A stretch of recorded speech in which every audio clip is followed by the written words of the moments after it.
That's for sure.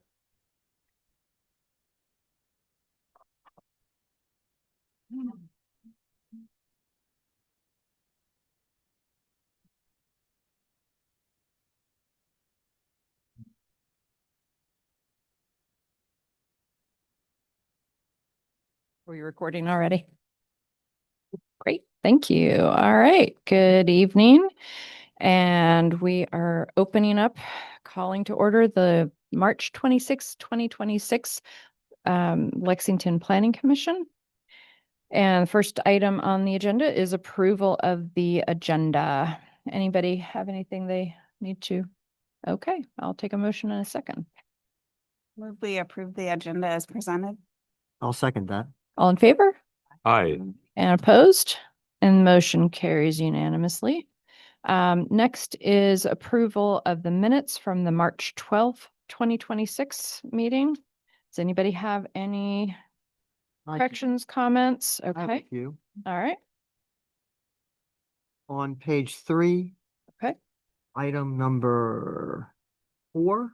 item number 4. Wait, Third wait. paragraph page 3 of the packet. of the packet. Okay, Page 3 of the packet. number 4. Item number 4. Mhm. Weeping cherry is not a native species. Like dogwoods and weeping cherry. And do you want me to go through all of mine? Yeah, Okay. yep. Thank you. Actually, why don't we go through in order? So does anybody else have anything on this page? Okay, so we're gonna remove weeping cherry. Is that what you're Yeah, I suggesting? think that'd be the easiest way to do it. On page 4. Of the packet. Of the packet. Mhm. C2, public content comment. Yep. Streets is misspelled. Lewis Streets. Okay. I was really being picky. I'm sorry, Brinsley.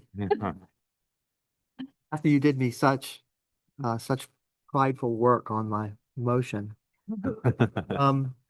All right, anything else on that page? Yes, items. Okay.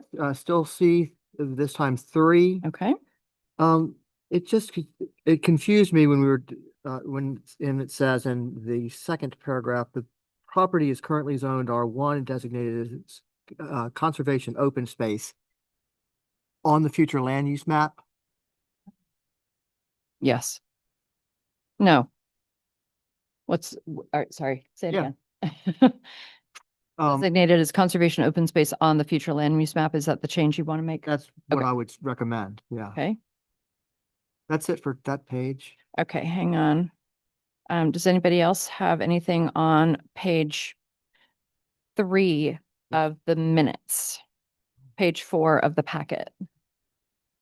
Okay, I'm gonna take us back up to the very first paragraph on that same page. Second line.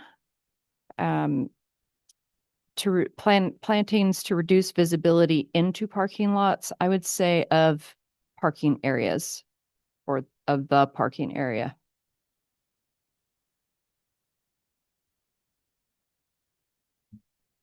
Okay, that's all I have on that page. Okay, Charlie.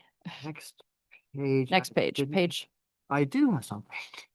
What's that? I do, D, townhouse amendment, Okay. number 2. The last sentence, he also noted the importance of green spaces and third spaces. I don't know what those are. Green space is just open space areas. And Green space I got.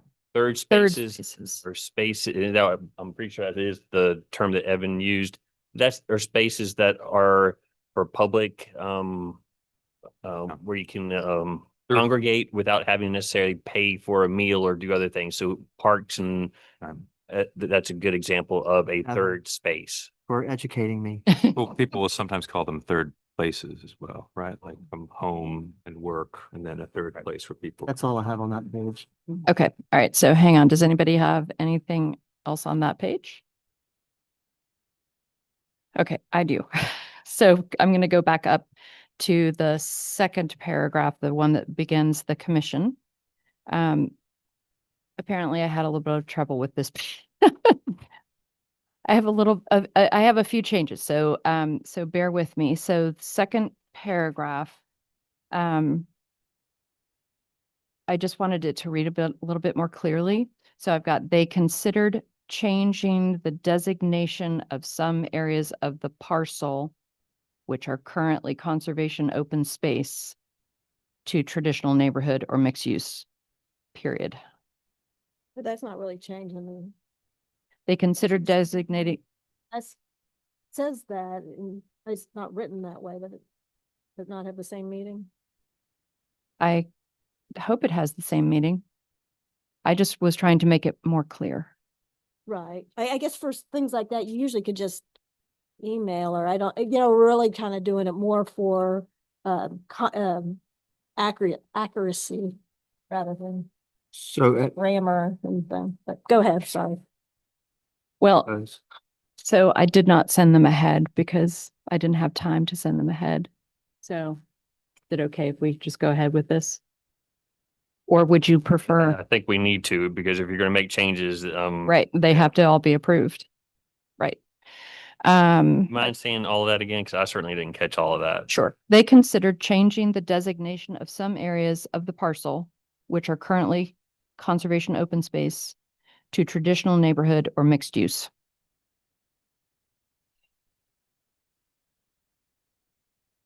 Three, two.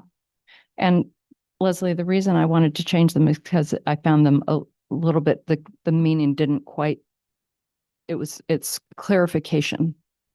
So the next one is the sentence that begins after lengthy discussion, same paragraph.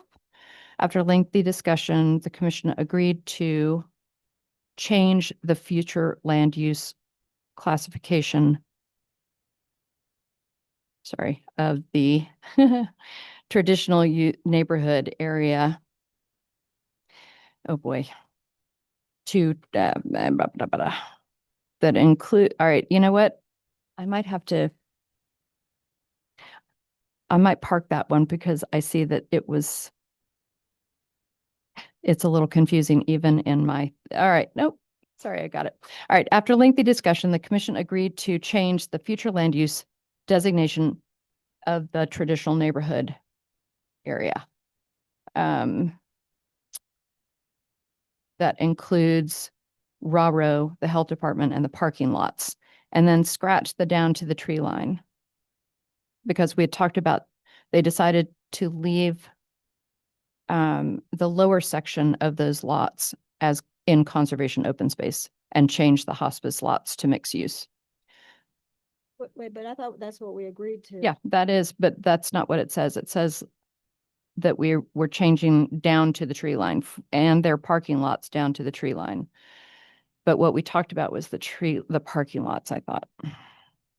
I assume the tree line was right behind the parking lot. Where, I That's guess I true. don't know where the tree line. Looking at it today, because I just now today sent to Jeremy the update for those three items. And if I remember correctly, there's the parking area, the driveway that comes off of White Street or actually the other street.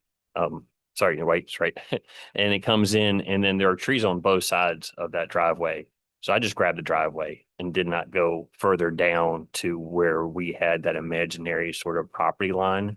So I just really grabbed the parking. Right, the parking area. Right, and that was my understanding of what we had talked about. So I wanted to make that clear.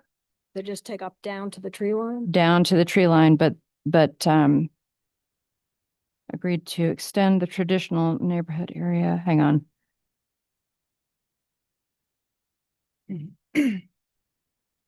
Maybe down. I think to we the just bottom. need to make sure that it still makes sense if we take out down to the tree line, sorry. And then they decided to leave the health department, they decided to leave the lower section of those lots in conservation open space and change the hospice lots to mixed use.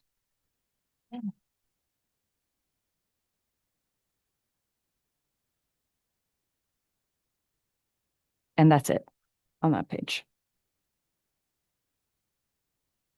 And that's it. Do you have anything else, Charlie? No, You else have anything? I do have one more thing on the next page. Next page. This would be page 6 of the packet or 5 of the, Mhm. under other business. this fire suspension sprinkler system, I think program would be clearer. This is one of those Leslie email it in things. And I'll do that from now on. We can easily add grant program there, yes. Grant Grant program would program? be even That- better. Yes, it would be indeed. Okay, thank you. Anybody else? Okay.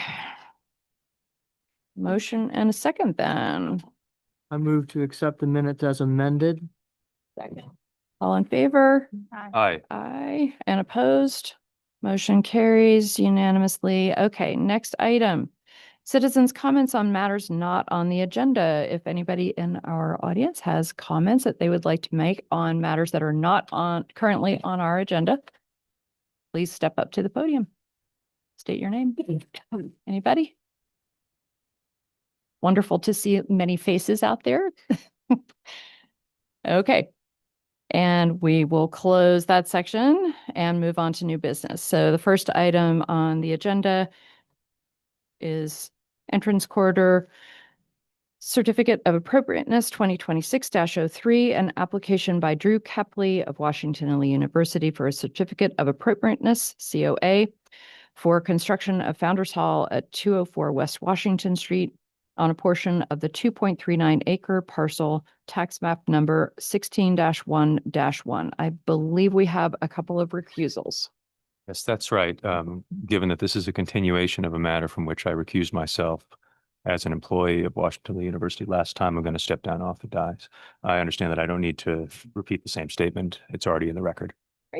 Thank you. The same for me, since my husband's an employee of Washington and Lee. Okay, great. Thank you. Leslie and John are stepping down. Okay, so Arnie, do we have a staff report? Indeed, and good evening, everyone. If you could, please, on page 10 of your overall packet, we typically, when we have a continuance, we do not change the packet and just add on a little history sort of explanation. So on the last paragraph on page 10, this was an item that you reviewed on the 12th of March, and then you approved all the items in the request that had to do with signage, architecture, or the site planning elements. And then you reserved for the landscaping and for that one bollard that didn't meet the lighting standard of a dark sky compliant fixture. In response to that, the applicant provided you, and also you have them on your desks or your spaces this evening, beginning on page 23 of the overall packet. And luckily Drew noticed that we had somehow cut off and didn't have the entire graphics in our packet. So therefore you had the larger versions on your spaces this evening for reference. All the way over to page 28, and then the bollard specs are on page 29. Also realized that there wasn't a specific specification or inclusion in the specification that is a dark sky compliant. So they provided from the website a little cutout or snippet that shows that it is a dark sky compliant bollard. That's all that was new from your last review. Happy to answer any questions. Anybody have any questions for Arnie?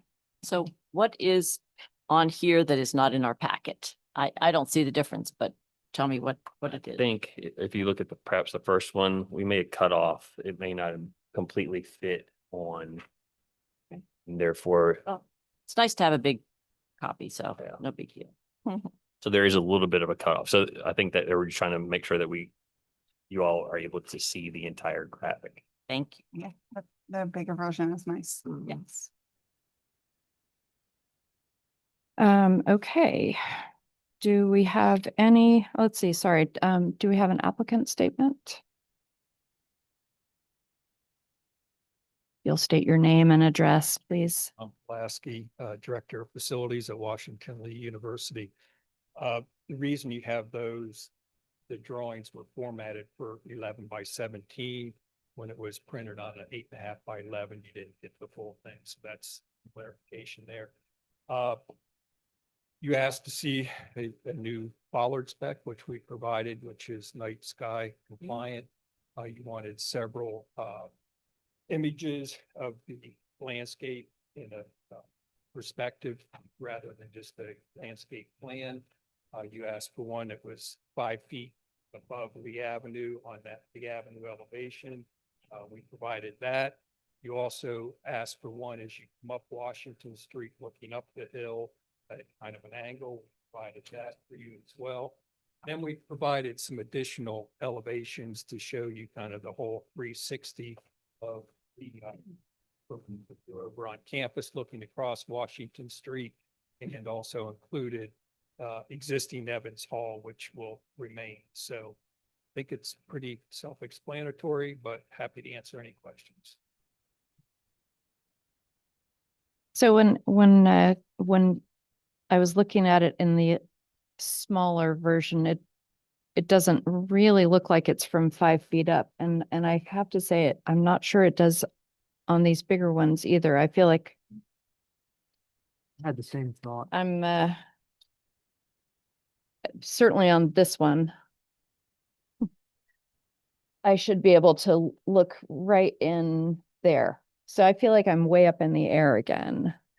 Maybe that's, 5 feet, if I remember correctly, it was 5 feet off of Lee Street. Looking back at that Lee Avenue elevation. And that elevation does appear closer to a 5-foot perspective. But this, that was- this one. This first one rendering Lee Avenue, this guy. Ah, that one. Yep. That one does look, I This agree. one does look about right. But I would agree with Shannon that. Oh, okay, so you took that to mean that that was the only one we cared about, the perspective being 5 feet above the ground. Oh, I beg your pardon. Meeting minutes to be clear, because that was my recollection. Yeah, I beg your pardon. That's certainly not what I intended, but Nor what I intended. I think the point was to try and look up the street as if you're here and see how, the size of the street, which is really hard if you're up in the air. Sorry, the size of the building and the height of the building, which is very hard if you are up in the air. It looks a lot more, well, This one, it's, I guess I'm not understanding. I don't think, well, so I'm a little bit over 5 feet. And if I was right standing next to that sidewalk, it would be, it would be a lot bigger. And I understood it to be on Yeah. the avenue, 5 feet. That's, we didn't measure there. yeah, the only one that they produced at a 5-foot Was, above the That's sidewalk what is we the were Lee asked Avenue. to do, and that's what Yeah, Right, right. It's very possible that I may have blundered on that in the way I spoke. I certainly intended for them all to be, or the two that we requested, to be from 5 feet above the pavement. For the same reasons that Shannon is expressing, because if you're floating, then the building looks different than it would to a pedestrian. And that's what I wanted, was the pedestrian's perspective, but I don't know how to handle that. yeah, I'm not quite sure how to handle that either. ask your advice, where do we go? I'm not so sure that matters what was necessarily said at this point now. So I have to go back and look to see what timing that we have, if we can actually postpone this again, or if we can't and still stay within our certain number of days. And again, I'd have to research that. My question perhaps is, if you're looking at the last one, as you're a little bit further up Washington, does that help anymore? In other words, you're a little bit more eye level with the building, but perhaps it doesn't. I'm a little bit of a loss because I'm not quite seeing the difference in the perspective, because even if you look at the one that's on page 4, even if you are a little bit further down, yes, the building will look taller, but I'm not sure how that necessarily impacts the height or of the vegetation that's shown. Yeah, the idea that I was trying to get at was the standard that requests setbacks be adequate for vegetation to mute the size of the building or to help help with the size of the building. And this is a large building. Be clear about that. Monumental almost in scale and in attribute. Don't know what the shrubs and the trees that are shown here sort of, are they at like the 5th year of growth, or will they Right. get bigger? I can provide some context there.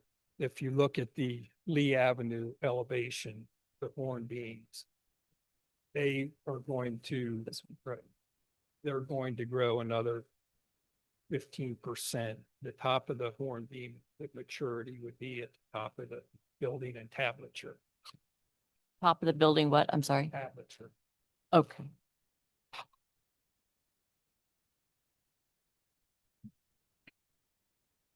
I'm sorry. So you're saying that this tree is going to grow all the way up to, No, To- building and tablature. If you look at the Lee Avenue elevation, okay. All right. yeah. Building and tablature is this piece here.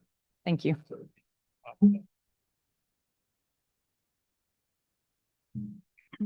Okay. Charlie, do you have? And how wide is that tree? The hornbeam? 15 feet wide. 15 feet wide. Well, I don't think any of the 4 trees does anything really to mute the size of this building in any way.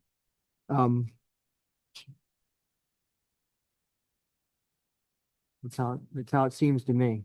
Can you remind us Mm. how wide, what the distance is between the building and the sidewalk where those hornbeams are? Depends on which street you're on. Lee Sorry, Avenue, on Lee Lee Avenue, Avenue, it's 9 feet. 9 feet? And I believe we need to meet a requirement to soften the visual impact, not mute the building. Okay. Right, and I think that was the reason for the request was to really see what that looks like from where you would actually be walking as opposed to from up in the air where you really can't tell. So Arnie, are you gonna take a look and see what our timeline looks like? Yeah, unfortunately, I do not have it in the application, or I can tell when the application was submitted for when we have the receipt from the payment, and that was done electronically. So when electronic payments are new, so I'm having a little bit of a difficulty trying to figure out when it was submitted, but I can certainly approximate. So it's 9 feet from, sorry, is it 9 feet from the, here's what I am really trying to figure out is 9 feet from the building or 9 feet from this, from the walkway that's around the building on Lee Avenue? It's from, From the walkway, there's 9 feet. well, Sorry. Is this 9 feet to this walkway? This is the 21, and is this also 21?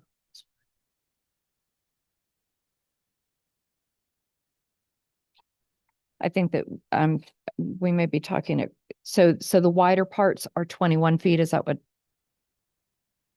probably Yes, that's that's what I've got open. No, sorry, I'm just talking about Lee Avenue. Right. Yeah, that was what I was pointing at on that drawing. So that is 9 feet at the widest part on Lee Avenue. At the narrow, so what is the widest part on Lee Avenue? So where the bump out is, where the pull in is for drop offs? That's 9 feet? part of the earlier package. I'm just trying to get a sense of how big of a tree you could actually put there. If you put a very large tree, would it impact the foundation of the building? I That's sort of mean, what I'm, That's Yeah. the worry. Yep. I mean, that would be a question, Considered, right? The street tree. Right. You know, you have street trees, you have, I went through this last time, understory, trees, and this is considered a street tree. okay. It's commonly used, replacing the Bradbury pears, which are out of favor now. As they should be. So you are correcting me and I'll just read from the regulations. Landscaping shall be sufficient to soften the visual effects of parking lots. Reduce the effective visual mass of large buildings. And provide screening between development, the street, and surrounding lots. So it's what I'm getting at is to reduce the effective visual mass of large buildings, not soften.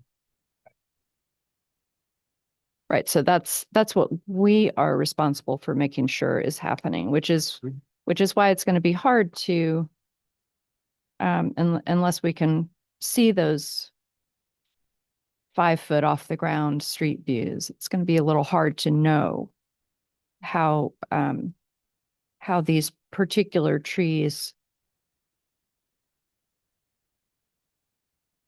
And certainly I would, this one, the one,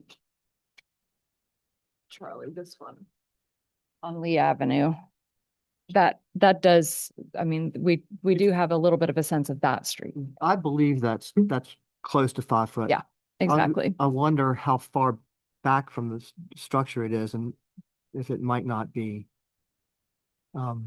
farther back than Then you can actually go. Yes, it does sort of look that way to me based on how small those doors are. Which one are you looking at? Sorry, the Lee Oh, Avenue. Okay. The one, so if you imagine standing across the street Right. from that building, it's hard to imagine those doors looking that small.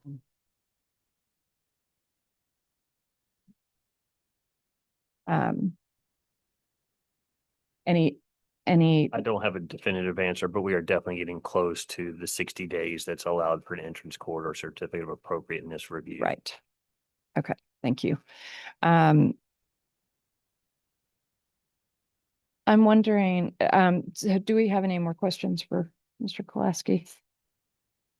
These dogwoods look to be pretty old in these renderings. Be the same, the same as the hornbeam. We tried to get that snapshot in time, so they're going to mature further as well. And how big are the trees when you plant them? How big are these? It'd be about a 3 to 4 inch caliber tree. Do you have a sense of how tall that would be? Gonna be in the neighborhood of probably 12 to 15 feet. Okay, That's also well in excess of what we require for the planting. If I remember correctly, we only require a 1 or 2 inch caliper, so they're already exceeding that. and I guess one question that, sorry, is it soften the visual mass? Is that the No. wording? Reduce the effective visual mass. So reduce the effective visual mass. So just looking at this one, this picture. One question that I would have is, could you put in more trees? Because I think that's the only thing that I could, so that's a question that I have for you all. Take it back to landscape architect. We can, that's an option. But then we always like to look at it, not at day one, but what's it gonna look like when you're mature? Are they gonna Sure. be competing against each other and get irregular growth? Right. Okay. All right. Does anybody else have any questions for Mr. Kolaski? Okay. Thank you so much. If we have any more questions, we will bring you back up. Okay, so we will now take public comment. Is there anybody in the audience who would like to make a comment about this issue? And if you'll state your name and address, please. I'm Pontus 301 McLaughlin Street, Lexington. I actually agree with the comments and the direction you guys are taking, so I'm glad to see that you are doing it carefully and helping to improve the project. Yeah, it Um, can't hear you Talking very, a yeah. little bit more, can you bring that up? Sorry, I'm not used to microphones. I just said I agree with the direction you're taking and I support um the kind of comments you're making. I just, as the design is finalized, I would just beg you to give the project architect one more chance to confirm that the actual height of the building and the setbacks that they require as defined in the zoning ordinance. And because zoning is designed to be really pretty idiot proof, you know, and then to make sure with your city attorney that you've provided them what they need. So before the design comes in for a building permit, make sure you've just given them exactly what they need. And I'm just saying this because maybe 10, 20 years ago, it was all different players, but we had issues with the Hillel House in which went through the hearings, we were approved for a certain setback and use and got a building permit. The building was built and shortly before building was opened, it was determined that, okay, well, it's not conforming, it's not vested. Sorry, it's not, I'm, Not vested. okay. That is the determinations that were made. They weren't vesting type determinations that would basically say, well, it can go forward. So at that point, we had to come back and actually do another set of hearings. So it's really important. The process is just as important as the content of it. And I would just, and I think I really would like to see the city attorney more involved in all of these things because I think they're legal things and the law, the legal framework changes all the time. So I think you're doing a great job. I would just say that one point, as I look at the building, I would like to see it approved for a greater height and maybe a little bit more setback, just because, as you know, you have the setback and then your projections into it are limited. And so it gives a bit of flexibility for things that can change in the field or whatever. So at this point, I think from the drawings, I can't really determine what the building height and what the actual setbacks would be required based on the design. So Okay. it may still be in flux. Yeah, that is not in flux at this point. I think those are all now determined and went through council, planning commission. So I saw that setback and then it seems that there's some projection of the building into the setback, which I think is limited to 5 feet. So if it goes to 6 feet, you just don't have flexibility, I think, in the building department to say, well, that's close enough. So I think I would always give, if somebody asks for a certain dimension, I would always give a little bit of extra just for those things that can occur in the field or changes that occur down the line. Okay, Thank you. thank you so much. All right, is there anybody else who would like to make a public comment about this issue on the agenda?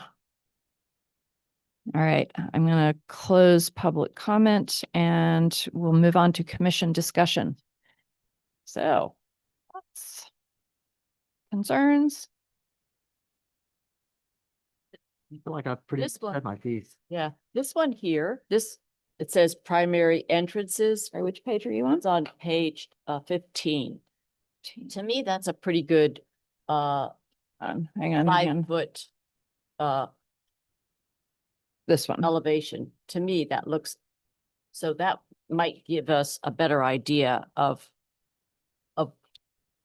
not the entire building, but at least the entrances. I think you're right. That one appears to me at 5 foot. Yes, So I agree with that I as have no well. problem putting extra trees in there, but I definitely appreciate the realization that they do grow and we don't want them interfering with each other or with you have to give them time to grow. So that's a fine line. Right. It is a fine line and we have already approved and it's gone to council and council has approved this setback. So we don't have any wiggle room on on how wide so that we could get bigger trees. Like less setback would have made room for bigger trees. Arnie, can you confirm what the setbacks are? Since we're using the residential, since they're R1 zoning district, the shorter side of the street for this particular property would be Washington. So it's a 15-foot setback, but that's also the one that's been adjusted through the public hearing process. And Mhm. along Lee Avenue, it's 10 feet for the setback. So Lee Avenue is 10 feet. Does that include that bump out or bump in? What do you call that? A drop off area? Is there a name for You know, that? regardless of where that thing is, and I'm not sure where that is exactly, but from the property line, wherever the property line is, presumably it's the back side of the existing sidewalk. From there is where we measure over for the setback. Okay. So on this map, on page 14, I'm looking at in the sort of the upper left corner of the area on Lee Avenue, the D. So from the inner edge of the sidewalk to the building has to be 10 feet. Is that correct? Correct. Okay. I don't have a larger version in my packet but this is what they provided with. And I just cannot tell here what the dimensions are, but 10 feet's not a whole lot. And I have to presume that they are meeting that, but all of that will also get taken care of during the site plan that staff will be reviewing. Applicant was also aware of all these setbacks. They have not changed. So I cannot imagine that they would be designing a building that did not meet the 10-foot setback. Right. So I do have a question, and this is maybe a little bit to Tom's comment. Is Tom Contos's comment is so there's both the sidewalk on the outside and then an internal sidewalk along the edge of the building. And yeah, I think he was referring to there couldn't be more than, sort of an intrusion or into the setback. We have limited encroachments allowed into certain yard setbacks, yes. And so this is within that limitation. If I recall correctly, without looking it up, steps, but not landings, if I remember correctly. Steps are one of the things that can encroach into a yard setback. But I also think by looking at page 3, which is, the renderings, that there's more than 10 feet coming off the back of where the bump out or the sidewalk is that would exist. So I don't think we have any issue with setbacks looking at this drawing. And again, all of that will be confirmed during the site plan process.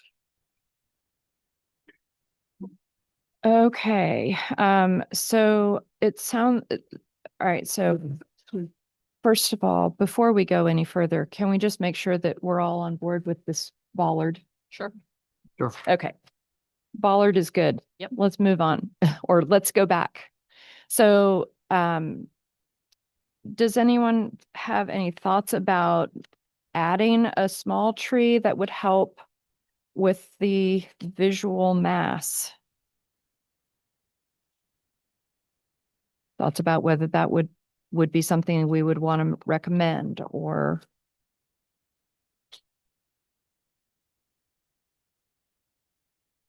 I'm looking at page 24, just this one. Mm. Mhm. This one. Yeah.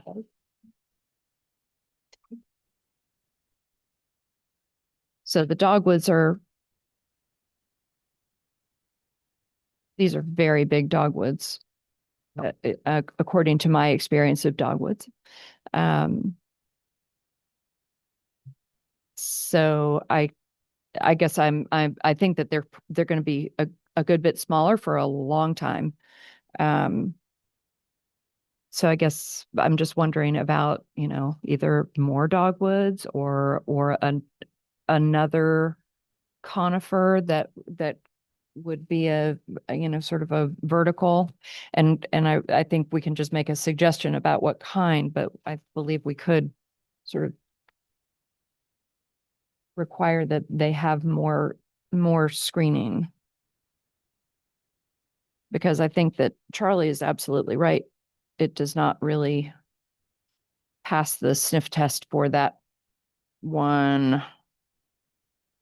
Sorry, what page is that on? Where you read the Oh, it's on It's page, page? 8 of the packet, There we go. regulation number A2. So landscaping shall be used to soften the visual impact of development and enhance the appearance. Is that the first? That's the first one. Is that the one you're talking about? Number 2. Number 2, landscaping shall be sufficient to soften visual effects of parking lots, reduce the effective visual mass of large buildings. This is certainly a large building. So reduce the effective visual mass is what we are required. These are the things that we are supposed to be looking at to make sure that they do. I appreciate your desire to offer suggestions, but I'm not a landscape architect, and these folks do have licensed landscape architects. Mhm. These folks are professionals in the field, and they ought to, I think, be given an opportunity to address this concern. Right. Yes, I agree. But I think that we might want to give them some guidance and say, this is not enough. I would agree with that. If we're sending it back to them, then I think we have to tell them, say this is either not enough trees or they need to be taller, bigger, something. I like your idea of a columnar pattern or growth habit for the tree and a evergreen. I don't know if there's a holly that would work, or a spruce that's columnar. And Right. habit. And that is definitely where we want their, where we would want their, we would want it to be Landscape. columnar because there's Yes. not really room. That's right. For a broad spreading tree. for sure. There's definitely not. Do you all I have- think the way that it's drawn as presented here, it gives really nice balance. I think they did a really nice job. If you add too many more shrubs or trees, the balance is going to be off, and they might compete. The trees might compete for space, and you have a real cluttered look. I guess if you're unhappy with the size of the trees, I would be more concerned of the hornbeam, maybe choosing something that gets taller It gets rather pretty than, tall. That one rather does than get trying pretty to, add more trees to crowd it out, I guess, is what I would think. Well, what if Mm. that we just asked for them to have another, and strictly on that one facade, another idea on, let them figure that out. Yeah. I'm not gonna tell them what to do, so. Right.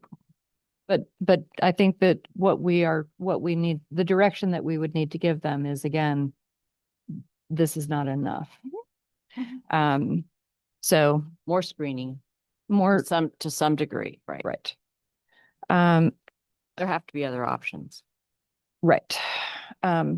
Okay, so in terms of timing, what do we do here? Fortunately, I don't know exactly because I don't have an exact time or date stamp for when the application came in, because again, that's tied to the electronic payment, which we're not getting the receipts back from those from the Commissioner of Revenue's office. So my worry is that if you do postpone this to the next meeting and it's beyond the 60 days, then it's just automatically approved. What I would suggest perhaps is to go ahead and take a vote on the bollard and then take a vote on the landscaping and see where that lands, because I'm not sure from the counting that I'm doing in my head whether or not there's a desire necessary to go forward with a request for more landscaping. Okay, all right, and certainly landscaping would be a later part of the process for them in terms of the decision-making process. They don't, lighting it's okay. Lighting is something they have to do sooner, I think, than landscaping. Yeah. Landscaping is the Yeah. last thing. Okay, so are we ready to do a motion about the bollard? I move we approve the bollard, the new model that's dark sky compliant that they presented. I second. All in favor? Aye. Aye, and opposed, and the motion carries unanimously. Okay. Are we ready to say something about the landscape plan on Lee Avenue only? And if so, somebody can make a motion, that would be great.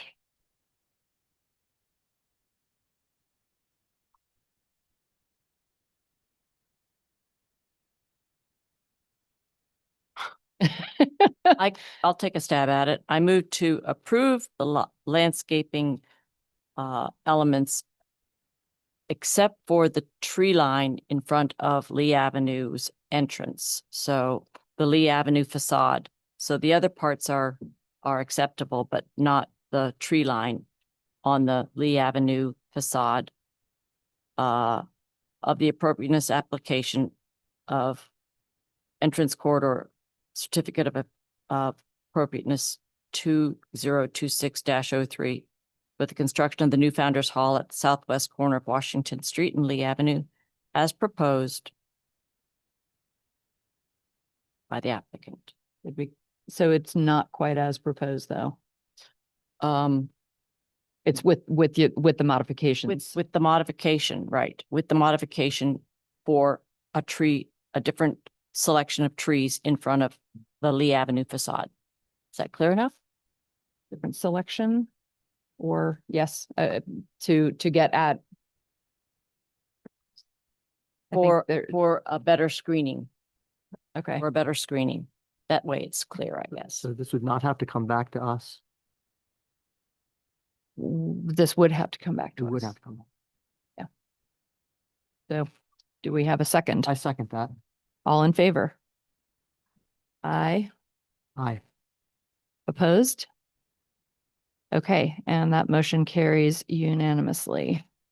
Okay, so are we, it seems like we're all done with this issue. So we're going to send it back to your landscape architect and you will be in touch with Arnie, yeah? And I'll go back and confirm the days from, again, I don't always say this, but we always have a maximum number of days based on state code on how long we can take. We cannot, I'm going to use the word sit on an application for too long. We have to address it within 60 days. We have a little cheat sheet that we put together. So for entrance corridor certificates of appropriateness, we have to address those within 60 days. So it's a possibility, because I don't know, unfortunately, when this was actually submitted. So if we go beyond the 60 days by the next one, then the landscaping is going to be approved as already shown. So I just want to caution you about that particular detail. Okay. I'm assuming that it's not too late, but I would give the request that, just like last time when we asked to see the streetscapes from 5 feet, but for both of if you could do both of those drawings at the 5 feet above the street instead of just the one, that would be very helpful. Okay. All right. Moving on to item B under new business. CPA 2025-01 Comprehensive Plan Review, Transportation Chapter, and we'll bring back our folks. Transportation Chapter presented by Jeremy Crute with Central Shenandoah Planning District Commission. Jeremy, staff report. Good evening. District Commission here to finally get to talk through with you the transportation chapter. I'll try to talk into the microphone. For the sake of time, I'll just give a very, very brief. Can't hear you. Sorry, I Jeremy. think it's on, maybe. Right, maybe it's not on. It is on. I kind of talk loud. That is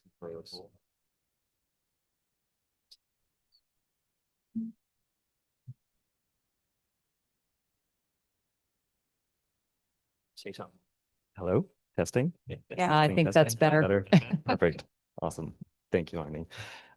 So for the sake of time, I'll do a very, very high level overview of what's in the chapter to give us more time to dive into the actual language of the chapter as we like to, especially focusing on needs, projects, and goals and objectives. But as always, before doing that, wanted just to start with just a quick highlight of some of the general themes of the stakeholder engagement that fed into this. And in this case, it was particularly apt because of the way in which that the themes of the stakeholder engagement aligned with much of the more quantitative data that came to the fore as well. So just generally speaking, the primary themes of the stakeholder engagement through the survey and the open houses that were conducted was that transportation improvements as a whole were generally seen as less urgent than many of the other areas, like say housing or new businesses or that kind of thing, except for improvements related to pedestrian improvements, especially as well as maintaining aging infrastructure. And then the third item, which was highlighted at least within the survey, was a continued desire for more parking downtown, which I think most notably, traffic congestion was not seen as a major issue, which is we'll walk through. That also aligns with the broad data that is provided by VDOT. So just wanted to quickly highlight those primary themes of the stakeholder engagement before jumping in. So generally speaking, again, those themes aligned with the data as provided by VDOT and some more quantitative data that we had. If painting, I guess, with broad strokes, the city's roadway network on the whole has sufficient capacity to accommodate both current and expected future demand. But again, that is painting with broad strokes. That doesn't necessarily get granular enough to be able to speak to say what is the traffic in front of a school right as school lets out or those kinds of issues. But broadly speaking, if you're looking at the capacity to traffic ratio, there is sufficient capacity in order to at least along the major roadways to maintain a good level of service on the primary roads and highways through the town. Generally speaking, I guess the three main issues I wanted to hit was just like the roadway network, including traffic, bicycle and pedestrian network, and then safety concerns. The second one was just that the city does have an extensive pedestrian network, even more so than many of the other communities that we work with within our region. However, gaps still do remain, as were identified through the bike and pedestrian plan completed a few years ago. And even the condition of those sidewalks deteriorating was another concern that was noted both in the previous comp plan as well as throughout some of the stakeholder engagement process that we conducted. Which again, that also aligning with the stakeholder feedback that we got throughout the whole process. Finally, just with thinking through the safety concerns, the plan includes some, or I guess you'd say a safety analysis showing that there were 540 crashes recorded over the last 9 years or so, which averaged about 60 crashes per year. Over the last 4 or 5 years, that trend has slowly declined as there's been a handful fewer crashes per year in more recent years than there was, especially back when it peaked in, say, I think it was 2018 or 2019. Of those crashes, 74 were more severe, resulting in injuries, and 12 of those were pedestrian crashes. Though for the most part, I know the plan includes the map of showing where those were. They're primarily concentrated along Nelson Avenue, particularly East Nelson, Lee Highway, particularly North Lee, North Main Street, and the downtown area, the primary corridors in which those were located on. And of course, as is always the case, clustered around major intersections. And the plan identifies a handful of those as well. Of those, the only one that VDOT has identified as a potential safety improvement area, which essentially is areas that they've identified as an area of special concern safety-wise, was North Lee Highway going essentially north of where it intersects with Nelson, and then the intersection with Nelson was the only potential safety improvement or PSI intersection that VDOT had identified. Sorry, are you talking about where 60 and 11, Yes. the 11 bypass? Yes. Yeah, Mhm. thank you. Absolutely. Yeah, so those are, at least in terms of laying out the existing conditions, those are like painting with broad strokes, the key themes or points that wanted to highlight from that. Based off of that, the needs that were identified were as listed on. So I don't know what page it is in your packet, but listed on what would be page 121 of the chapter were primarily for continued safety improvements, particularly at key intersections, for bicycle and pedestrian infrastructure, or expanding that network, sidewalks, crosswalks, pedestrian signals, et cetera, and continuing to implement ADA accessibility improvements where needed, continuing to improve multimodal connectivity between neighborhoods and amenities. I know has been noted in other previous meetings of making sure that the connectivity to shopping centers and other amenities that folks need is a very important item. And then finally, just partially as a catch-all, just to ensure that continued improvements to ensure that peak traffic in and out of commuters, from commuters in particular, is continues to be addressed. Jeremy, on that note, Yes, please. just before you move past what you just said, Yeah. I know we've talked about it in other meetings. And you just brought up is there any space in this section to talk about the need to carry over the sidewalks and pedestrian and bike lanes into across the county line? We talked about this with Rockbridge High being across there, Walmart, Starbucks. There's more shopping coming to Tractor Supply area. I have a child going in high school, and he is often at Rockbridge High for sports and workouts, and it would be great for kids to be able to utilize the shopping safely. And I know that requires coordination with the county. So somewhere, Sure. to be able to implement what we find so great in the city and be able to expand that a little bit to all the needs for shopping. Yeah. I don't know where that can fit in here, but I think it's important because it is an area that's lacking for safety, Absolutely. especially. Yeah, I appreciate that. I'm 99% sure there is a statement in there at somewhere. I couldn't tell you exactly where yet. But I just didn't know where At least mentions it. However, to that point, I do think you're correct that very easily should be lifted up and highlighted in a way that you wouldn't have to, that you wouldn't. How do you'd we be go able to from see there and Yeah, take it for to the sure. next step with our involvement in the city level to the county level to coordinate that effort for safety, Sure. right across the bridge, basically. So, Absolutely. Yeah, thank you. Thank We you. can- Sounds like that needs to be in the goals, objectives, and strategies. okay. I mean, we could make a statement about it as Sure. well, but I did see a little note that there was a section in here talking about it, but it was kind of a small section, and it just brought to mind, that we have talked about that in other meetings and Mhm. just how busy that road already is, and there's not great sidewalk, there's not biking, there's just not great safety crossing the bridge to a lot of that area that Mhm. people Yeah. would, students and other people would like to access shopping. Would it be helpful even to raise that to the level of adjusting that fourth need on page 121 to include connectivity between neighborhoods and amenities, and then specifically mentioning that connectivity between Sure. city and notable areas within the county? Sure. So we can certainly make an addition to that effect, to that fourth need as listed on page 121. Perfect.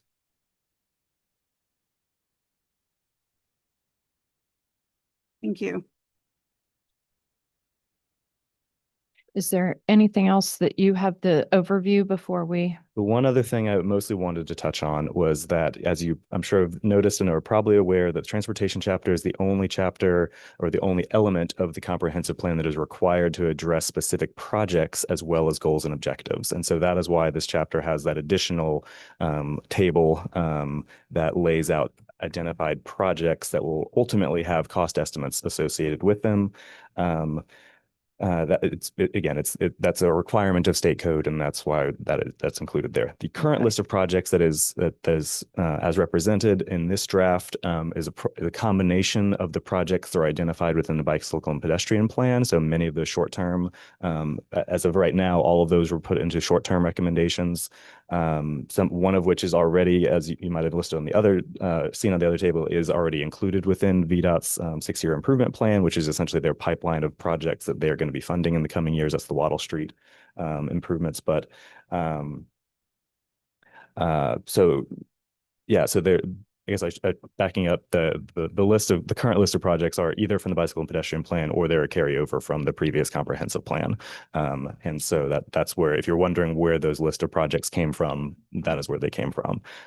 But so I mostly just wanted to highlight that, just to make sure that everyone is aware as to why that list of projects goes into much more granular detail, going down to like the nitty gritty of how long these sidewalks are going to be and that kind of thing, when that's not represented in the other chapters, because that's a requirement of state code.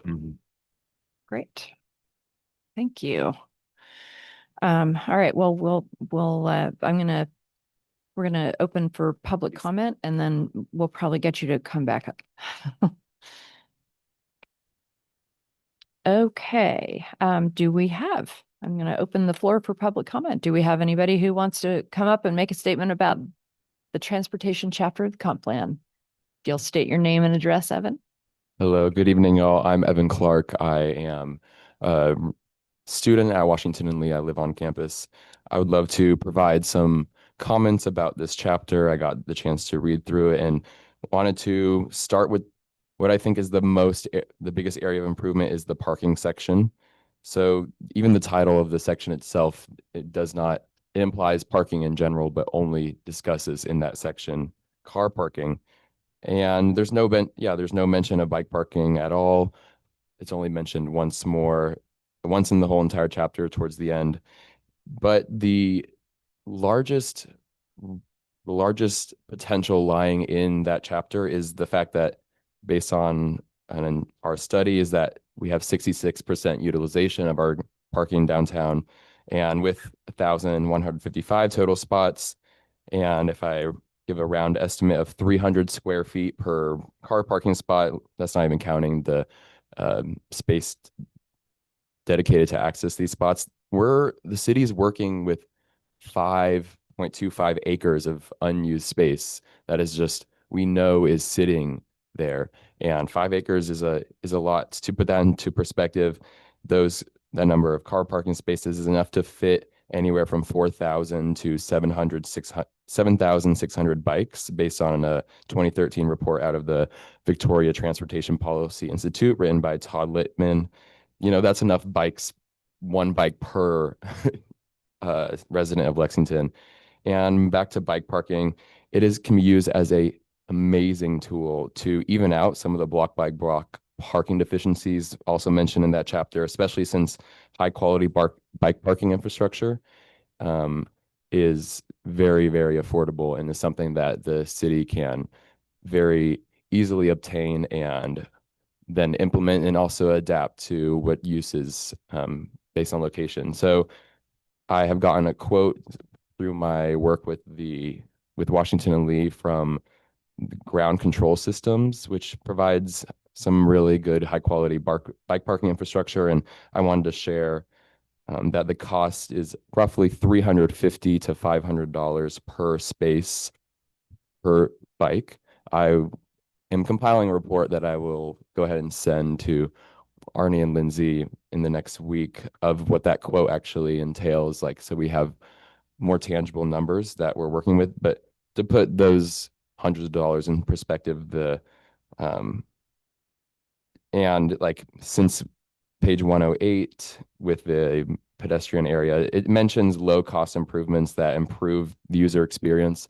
First of all, bike parking dramatically improves the user experience of using a bike. That means elected officials don't have to park their bike outside the government building and block a bench, and people need to spend minutes trying to find any pole, anything to tie to lock your bike to. like it's a very low bar and we're not even meeting that. And then the last thing with the costs is that car parking typically costs $1,000 to $10,000 per spot. So, bike parking is multitudes cheaper. Moving beyond parking, but still staying on page 108, the chapter finally mentions the idea of mobility equity and the fact that there's a lot of ageism and ableism that is embedded in our car-centric mobility systems should be a highlight and a priority for thinking about what direction to move forward in the next 20 years. Because we not only have an aging population that is stated in the chapter, but we have a very vibrant youth population, and mobility equity truly is the name of this game when we're talking long-term transportation planning. So it should be mentioned again. It should be mentioned earlier, even because it ties directly to the ideas that are listed on the first page. At the end of the first paragraph, it says the sensitive and thoughtful planning goals is obviously a priority. And that really means that all of these residents, regardless of age, regardless of ability, should be thought of when we are planning the next 20 years. Just think of the 4th of July Children's Bike Parade. It's probably my favorite event. I'm really glad I got to see that this year. And where hundreds of bikes just come out of the shadows and they take over the streets, and it's so beautiful. And I was even surprised by how many bikes are exist in our space, and how hungry our children are, even speaking for college students too, how hungry we are to get around by bike and feel the wind and feel that exercise. So in this beautiful display every year of the potential in our mobility, just imagine a world where all these children have the dedicated infrastructure via bike parking and on-street facilities to actually meet their needs, and that will very rapidly bring cars off the road and increase the capabilities overall. So and then tying into the idea of mobility equity, we should be planning for trips that are not that are outside of commuting. I understand the lack of data and how things are aggregated, but the only list of the commute modes or modal shares with the American Community Survey data, which according to the Victoria Transportation Policy Institute severely underestimates non-auto trips by a degree of 2 to 6 times. So that means we're talking, but obviously we can't have over 100% trips non-auto. That's not very accurate, but no matter what, the number of about 25% trips being non-car is guaranteed to be an underestimate. And then to end, I would like to advise more specifically for wording on page 103. The second sentence, as we're talking about historical uses for our streets, it doesn't mention currently, but it really should, that the streets were also designed for pedestrians. I mean, look at any historical photo of these streets, and there are so many pedestrians, way more than horses or buggies could be fit in. And it's part of the human scale nature. And it would really be impermissible to erase that history. And then lastly, on the same page, in the second to last sentence, in the main section. I'm sorry, which page? On the same page, that's 103. Yep, the first one. It says that we need to ensure safe and efficient connections for cars and people. That hurt to read in the way that cars have no right to be listed before people. Even at all in this sentence, because cars don't pay taxes. Cars don't shop at stores. Cars don't need connections to all places in our city, but the people really do. So that's all of my thoughts. Thank you for listening. Do you have some follow-up? I actually just have a question about that specific thing. Would you suggest pedestrians and drivers instead of cars and people? My reaction to that would be no. pedestrians and drivers also reinforces that binary that really leaves a lot of. So just you're suggesting removing that clause. I would suggest just Correct. saying ensuring safe and connections for people, and removing the car part, or saying people and cars, because the putting the cars before the people really shows a hierarchy that is not what represents the character of Lexington, right? We are defined by the people, not what cars we have on our roads. Thank you very much. I Very much. appreciate it. All right. Do we have any other comments from anybody here about this item on the agenda? Speak now or forever hold your peace. Hello, my name's Natalie Agger. I also go to school at W&L, so technically live in Lexington. I had a couple things. So I noticed on page 51, I don't think that, so for project number 6, I don't know if that is marked, like I don't think the line is the correct street. It's not like it would definitely be very helpful to have some sort of pedestrian or bike project in between the sections, sort of going through the bypass, like perpendicularly. But do you guys see that, how Spotswood Drive?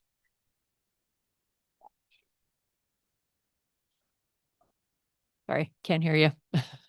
Two things in the chapter that have not been updated are that map is one, so you're correct. It is definitely not accurate. And the other thing is then the cost estimates. Those will be provided by VDOT, because as soon as we have this discussion, edits are made, it'll be sent to VDOT for their review and approval and thumbs up. And as part of that process, they will provide cost estimates. So that map is completely, those are representative solely of the projects that were in the previous comprehensive plan, some of which still match, but they definitely do not match the numbers that are represented at the table. Just to ask Yeah. there. Okay. So the purpose would go be ahead. to put a double-sided bike lane from this section. What about here? Because this gets a ton of Which project do you? number 6, this one, but it's actually talking about this stretch right here. Mhm. So which project is? like, So this project, because it was one of the ones that was from the bicycle and pedestrian plan, it's not represented on this one at all. So there will, but once this is it's in- what you guys are doing. this, yes, so this has been updated. This has not. Okay, cool. Yeah, for sure. Great. Sorry about that. No worries. Sorry. Then I just think that we should definitely pay attention to that corridor running out of town. I thought that there was a little bit of disconnect between where the projects were mostly happening and where, like, we have crash data. Like, I noticed that a lot of the projects are really focused more so up South Main, where, I mean, it's quite suburban and people, like, it's lovely to I'm not saying it's not like an and or, like, they should definitely have sidewalks as well. I mean, to walk their dog and everything. But those very congested sections of town, I really liked what Mrs. Bates said on, we see people walking out of town in that main corridor like Mhm. every single day. Mhm. And I feel like there should really be an express, like, direct push to make those spaces safer and more accessible. That sort of being our 2 exits out of town. I think in the past, we've really relied on the highway system to be able to use those spaces. But as Evan mentioned, as our age demographics change and the state of the world changes, I mean, this is planning for 2045. I really think that should be an express intent to make those sections of town a little more accessible to people, since they're already being used. Mhm. And yeah, the other thing, I think there should definitely, it mentioned that traffic calming has a low priority, but, like, downtown would benefit so much from traffic calming.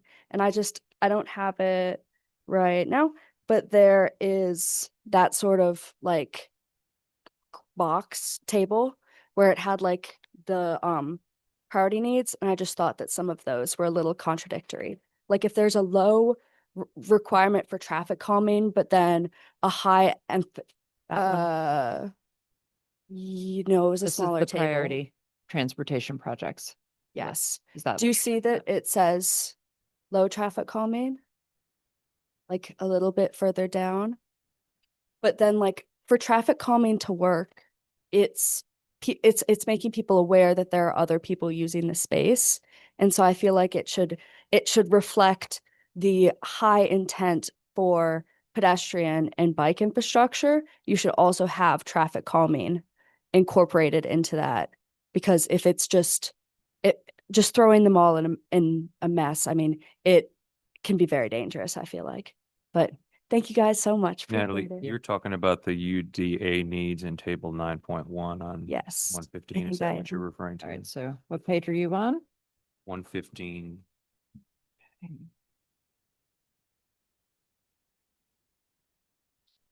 Okay. Traffic calming would be excellent for downtown Lexington, I think. Right, so I see. Yep. Okay, Great. Thank you so so much. All right, anybody else? All right, come on up, state your name and address, please. Hey there, Yates Webb is my name. I live at 403 Wills Road. I've recently joined this group of folks, but I've moved here this summer. My wife's from Rockbridge County. We lived in New Orleans beforehand. I have a 4-year-old, and I just wanted to echo some of the things that were said about parking bikes downtown. Not only when I bring my daughter downtown to go see a movie or to go get ice cream, do I not have a reliable place to park unless I park at the Wells Fargo, which is the only reliable bike parking in this town. If I don't park there, for instance, if I'm down working at Seasons, the bakery down there, I effectively have to either block the sidewalk, or I could take up I could just put my car or my bike in a parking spot, which I've considered doing as well, because otherwise I would be bringing my car. And so I think the priority for just bike parking in this town is paramount. I think it's a very low lift thing that we could have, and I think you'd be surprised how many people would choose to bike to town for events. And to Evan's point, we've seen that with the streets you go out on Halloween, there's no parking on downtown on Main Street. More people are there than any other time of the year. The only other sort of thing I wanted to call out here on page 38 is it's just interesting. I'm not sure exactly what it's getting at here, but it says that the study in the second paragraph under parking, as was mentioned earlier, we have a parking utilization rate of 66%. Though the number one priority is listed earlier is more parking downtown. There's something at odds there. We're not utilizing 100% of our parking. And so land use, a lot of opportunity there, and what that looks like could be debated. But then we go down and we see that there's significant block by block deficiency. There's certain blocks of downtown that have higher demand for parking than others. There's evidence to suggest that vehicular movements associated with searching for parking cause a significant number of crashes. This seems just like almost like a tailor-made argument to take back some parking from on street and devote and route people more to the parking lots that surround our downtown. And so I just wanted to echo that this seems to be supporting that, because we're effectively creating a looping parking lot, and I don't come downtown to be in a parking lot. I'm glad there are parking lots. Sometimes I do drive. But if that's what's also causing crashes, it just seems like a very logical conclusion to prioritize other means of transportation, particularly on Main Street. And hopefully that means less cars coming downtown and other modes. The only other thing I wanted to mention based on what's been spoken about today is you look at the map on that same page at 38, and we see Woods Creek goes straight into Jordan's Point. The state or whoever ran the new bike lane on Main Street now goes down to Jordan's Point. And then there's a 5-lane highway bridge that I think maybe 2% of people who ride bikes would feel comfortable biking over. Now, I'll bike over that bridge any day. I've commuted on my bike for over 14 years. But I think the most sensible way to get people across that river is a pedestrian bridge. And I would say we had a pedestrian bridge there. It's the historical bridge. It's the marketplace for this town. I know that that's easier said than done, but if we're talking about getting high schoolers to high school without being car dependent, freeing up time for parents, it's not just about the kids. They won't have to drive their kid everywhere, but also connecting to the Chessie, which connects Buena Vista directly to Jordan's Point, directly to Woods Creek and beyond. Just wanted to submit that since it was a conversation piece earlier on. Yes, it would be nice to have bike lanes on that bridge, but I think there's alternate ways we could consider moving people across that river. And thank you so much. I'm very excited to be here. I have a question for you.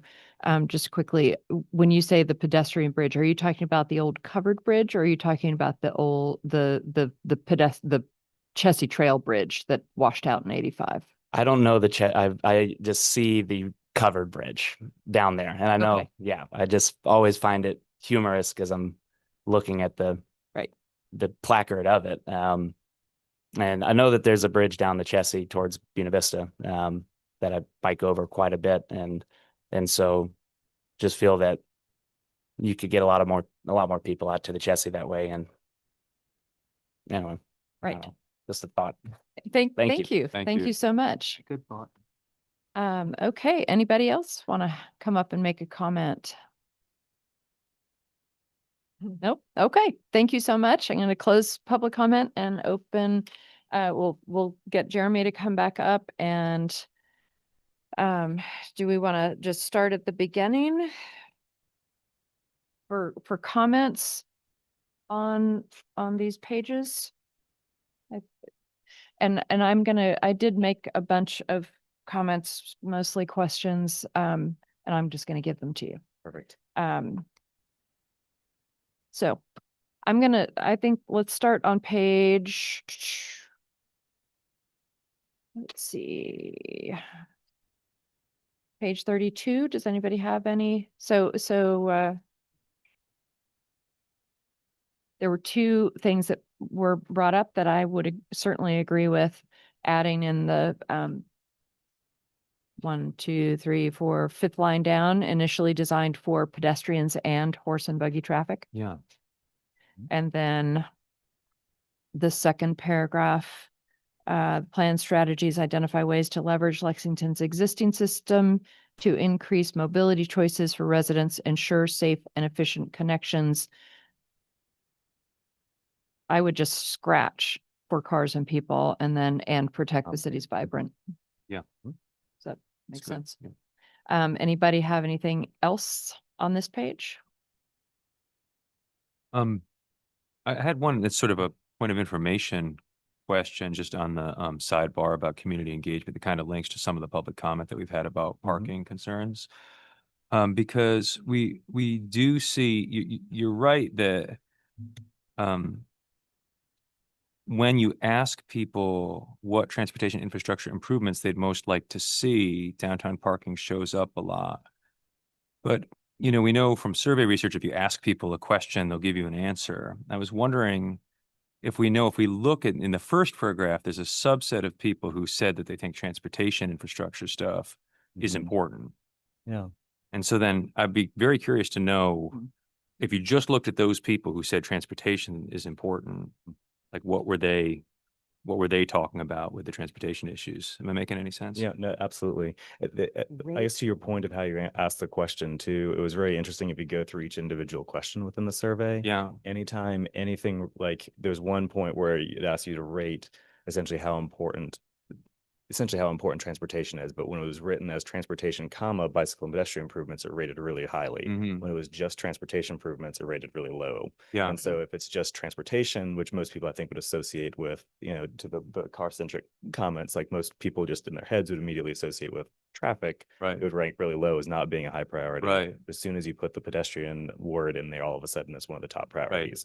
The one exception to that, as I mentioned, was, or I guess two exceptions, was road maintenance and then more downtown parking. Actually, I can't remember if it's listed specifically in the text or not, but it was more downtown parking was the number one thing that was listed, which was interesting, especially given Right. which has certainly been true of other communities I've worked Right. in too. That It's- perception's always. It's in the there. text, but is that, does it figure prominently if you just subset to people who Sure. indicated that they were really concerned with transportation issues, right? I can Or- definitely look at that and That'd try be to see good. if that's, if there is a correlation there. Right, Yeah. because it seems like where a lot of the energy is in public comment at those events tonight and the public events that were held is around alternative transportation issues, bike parking, pedestrian safety, bicycle safety, and the stuff that we're hearing about tonight. It's a great question. And then Yeah. it dovetails really well with the kind of what we see from the actual parking study about utilization rates, it seems to me. The other thing with downtown parking is, well, people say they want to park right and shop in front of the building they want to shop at. We don't want them to park right in front of the Right. building they're going to shop at because you want to walk past every other building and Right. see what's down there. You know? Right, like, yeah, as we've heard in public comment as well. Yeah. Right. Mhm. I think it's also really interesting that a lot of car accidents seem to be associated with looking for parking. I thought that was fascinating. That is fascinating. Yeah, that really caught my eye. I actually went back to the comprehensive plan that's in effect now, and there was a little bit more detail provided in that last one. Mhm. I see we're running out of space on this page, but Yeah. I really would recommend that you explore expanding on that. The more detail related to the parking study and some of its findings related to traffic or crash impacts or safety implications of looking for parking, that type of thing. Okay. Yeah. Yeah. And that's on page, 37 of our packet, 108, okay. parking.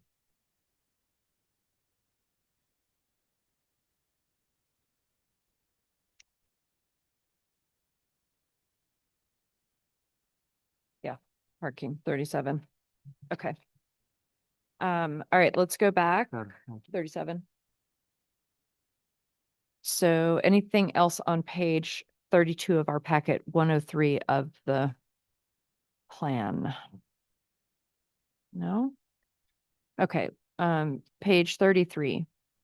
Anybody have anything on page 33? Nope. Okay, 34. Anybody have anything on 34? The only thing I have on 34 is I wonder if we could choose a different color than yellow, which doesn't show up on white very Or well. the minor collectors. Yeah. Yep. Perfect. Yeah. And that I've got that comment throughout, these very pale colors. Now, granted, I was reading at night and I had less good light than I have right now. And I'm like, oh yeah, it is there. But I circled it because I couldn't see it. It's a great point though, even from just like an accessibility standpoint. of the plan. exactly. Yeah, absolutely. exactly. Thank you. Let's see. Okay. Anybody else have any comments on page 34? Okay, 35. So, yeah, anybody have comments? So we heard, I wrote down a bunch of comments that were about bike parking, which probably belong on 37. So I'm not going to say them right now. Which is to say from what our Mhm. public said. But does anybody have any comments on page 35, 106 in the plan? Yeah. So the only question I have is another map question. So the 2024 annual average daily traffic. Mhm. So the dark green is 0 to 999. Mm-hmm. What about all the other streets? Is this just the streets that were measured? Those were roads that data was not available, at least from the easily publicly accessible VDOT data. Okay. So yes, it is much harder to do a traffic analysis study of all the smaller local neighborhood roads. So that was just the data that was available. Okay. I don't know if that's worth we can certainly making a add, note of yeah, we can certainly somewhere. add that to the legend of just having that gray line being Yeah. no data available or Yes. something. Perfect. It is actually, it's right in that first paragraph on 35, but yeah. Oh, local Everyone's roads are not, friends, right, like, Still, if people are looking just at the map, I would say it's worth just having what those are, that, Yeah. that they're not, that you're not ignoring them.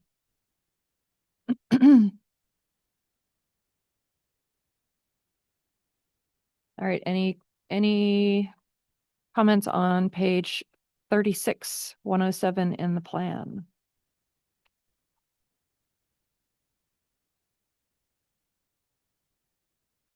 I had two. One is in the second, first column, second bullet.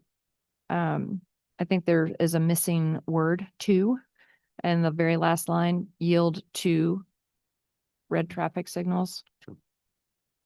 And then in the table, you've got Hanging an letter. N went around in Yep. pedestrian. Yep.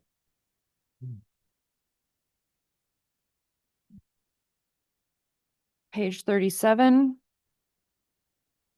Parking. Okay, so. Right, so there is evidence to suggest that vehicular movements associated with the search for parking causes significant number of crashes. So you're going to provide some more information about that Absolutely. as per These concerns, Charlie's. yeah, leave Yeah, give it some absolutely. thought. Okay, so other comments about this page? Apropos of, oh, sorry, please, Charlie, go ahead. You go ahead. Up to you. What if we had the same comment? I'll say ditto. As seen, this is the center column, at the third paragraph, as seen in map 9.3. You'd have to sort of imagine where that Mm. old city limit was Yes. before annexation. So if you could add that to that map on page 9.3, the map 9.3.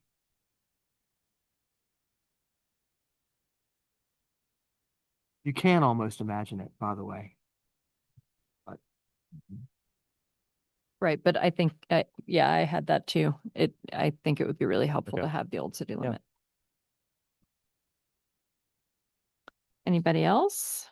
Well, this is certainly, I think others are going to mention this too, but this is certainly the page where we would want to address some of what we've heard in, Yeah. in public comment. It would be, for instance, really good to get something prominently into this section about, bike parking, which we've heard a lot about. Mhm. What people have ideas about how Bike best to express parking. that. Oh, yes, and not only that, right? Right, so, And it is that last paragraph, because on that page has some of that. Let's see. The addition of on-street bike parking facilities, and crosswalks, and then bike parking should be promoted to create more appealing environment for pedestrian and bicyclists. And the city is actually, just so you know, we're looking at a couple of spots. For instance, there's bike parking by Blue Sky that never gets used. Yeah. It's a matter of, and it was a good point that Yates brought up, because now North Main Street has become much more vibrant, and Mhm. because Seasons is there, so it does warrant worth, looking at in that area. Do we need more bike parking? But right, and perhaps also by the State Theater or somewhere in, I know that there is, at the Wells Fargo, but yeah, well, Wells Fargo's right there. Yeah. And you can, it's also, you can only do, you have to weigh the benefits of the bike parking. Do you give up a street parking spot for bike parking? Our sidewalks are so narrow, it's hard to find spots. I totally agree with the comments that we need more bike parking, but we need it more importantly, we need it in the right spots. yes, agreed. And I don't know, I brought that up during Courthouse Square, Arnie, and I can't remember if they ended up, if they're gonna include any bike parking or not. I don't believe there is. Yeah. That would be a perfect That's a place for it, Yeah, though. well, and mostly because of the W&L offices, there was quite a few Right. bikes you'll see They would use it too. scattered there. Yeah, right. I guess I wonder, how do we reword this a bit to make the prioritization of this a little bit more visible? Mhm. I mean, obviously, I'm not suggesting we make the entire, chapter about this one topic, but is there a way that we could pull that out? Because it is kind of buried there, you know. It is. Yeah. Agreed. Is that something, Jeremy, that you could sort of incorporate some of the comments that we Yeah. heard today and without, so that we're not just wordsmithing here yeah, sure. in real time? Absolutely, yeah. I made a note to myself to even go back and look at the bike ped plan to see if bike parking was addressed in more detail, or like Yeah. if there was some sort of inventory of spots of it, Right. or of places that were available. I couldn't remember. I didn't remember seeing it when I looked through it either, but certainly can, I guess, do two things. One, ensure that bike parking is addressed. The availability of bike parking is addressed as it currently is. And then we've already got the comment talking about needing more of it, but we can certainly add some level of evaluation of the current context of bike parking. And I can also try to reformat it such that bicycle and pedestrian infrastructure isn't just kind of stuck after parking in that way, if that's helpful to sort of make it rise to more level of prominence. And I think it was attempting to have all of the vehicular stuff and then all of the bicycle and pedestrian stuff, but it does make sense to have it, certainly if nothing else, just from flipping through it, to have it be the top of a page or the start of a page would be helpful, just from a intuitive understanding perspective. right, yeah, agreed. And are bike facilities, is that what you call bike parking or bike racks?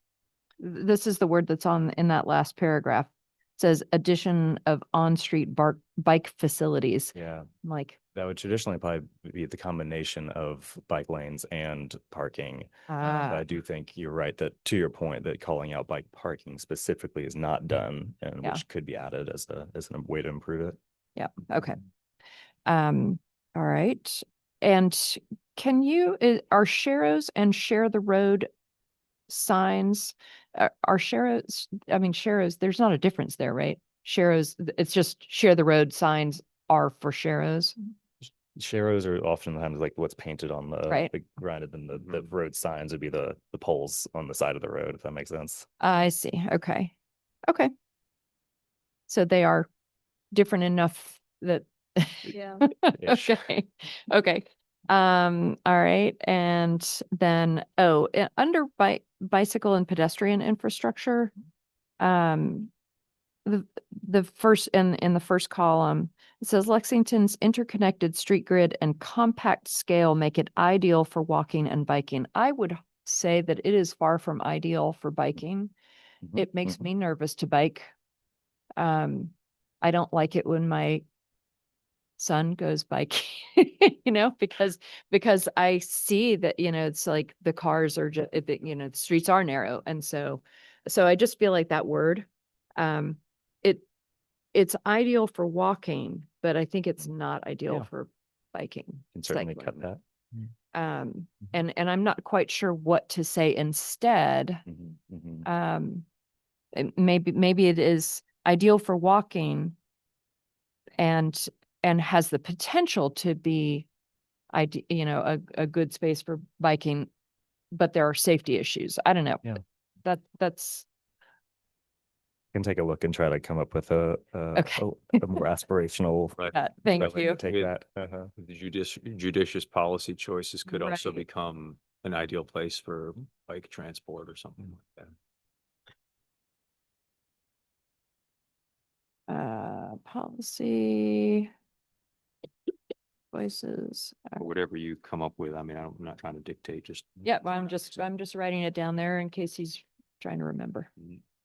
Okay, any other comments on that page?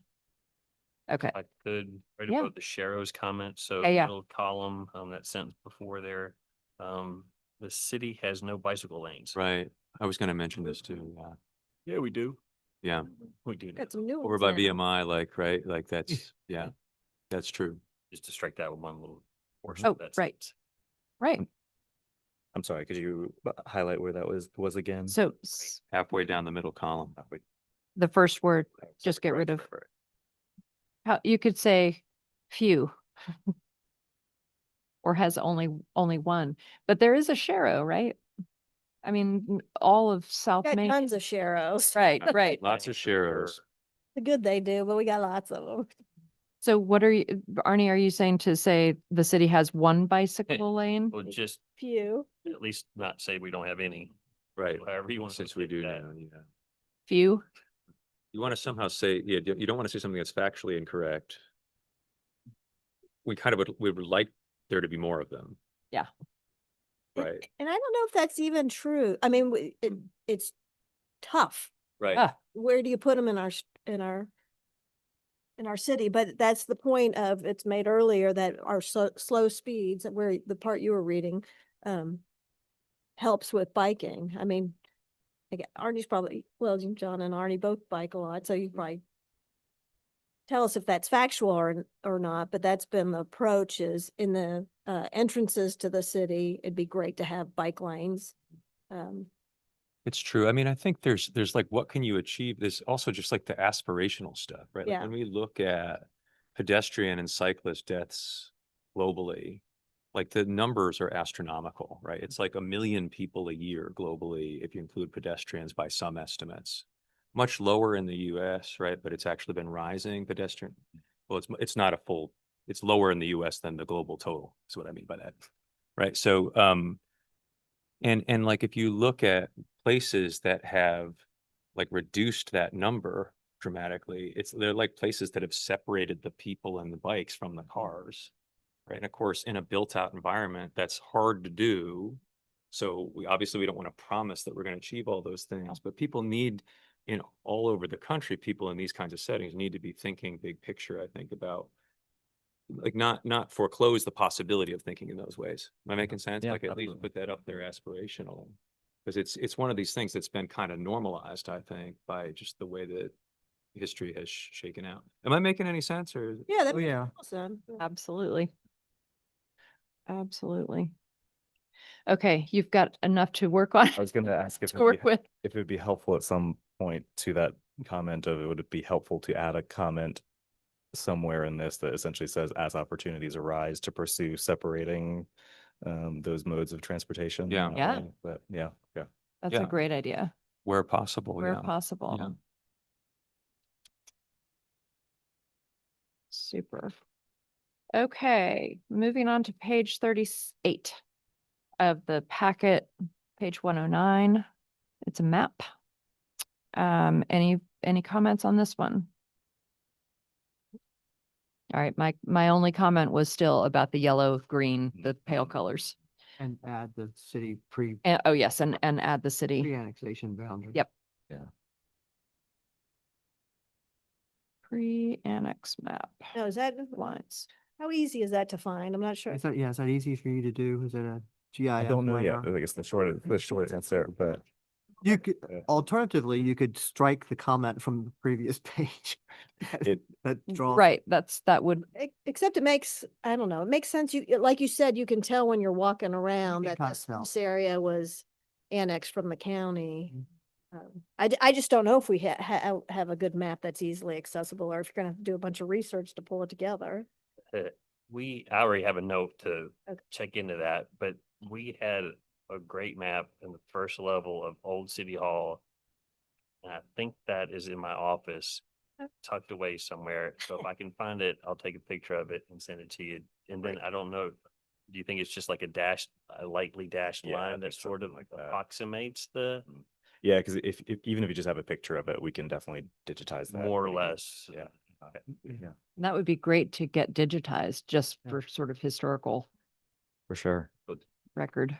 That's a Anything with complicated annexation map. has to be kept forever and ever and ever. So there's a bin of that somewhere. Yeah. But I'm just thinking about the one map that we had in the lower level of City Hall in the hallway. Yeah, that'd be great. And that's a good point. Not everything's accessible now with the construction.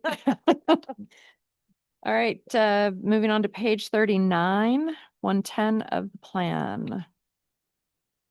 Any comments here? Questions, changes, suggestions? Okay, so I have a few. The first is, I wonder if we might change or take out founded by Lexington resident Joan Manley before rats. That appears to be the only place in the, there I may think be that other was meant places. For, I'm- sentimental reasons. Right, right, I'm sure. I don't know why take it, but yeah. What's that? I don't know why take it out, but I understand your point was that it's the only place that's listed, but it was actually, actually a pretty big deal because her advocacy really changed a lot of things. Yeah. So Right. for that reason, I actually would leave it in. I mean. That's fine. Yeah. Okay, and then at the end of that paragraph, I've written in, so let's see, sorry, rats. So you have hours for the Maury Express. I would say that for rats, I would say with limited hours. Um,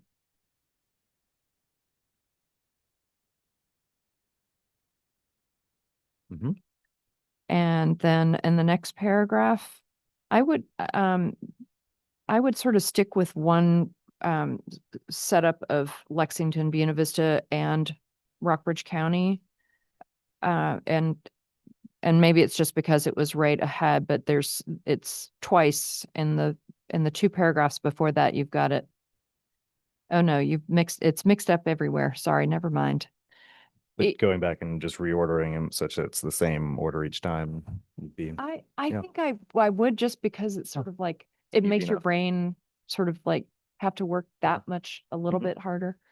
Do you have a preference on the order? Would you like to? do Well, cities since and it's the counties? Lexington city, Yeah. I mean, since it's the Lexington comp plan, I would definitely do Lexington. I would do Lexington, Buena Vista, BV. Rockbridge. Actually do Rockbridge just because geographically, that's where you're gonna go to next, yeah. So Lexington, Rockbridge, Buena Vista. Great. Easy. Okay, let's see. Next paragraph down, the third line from the bottom at the last word currently, I would get rid of that because you have as of 2025. So you don't need them both. Mhm.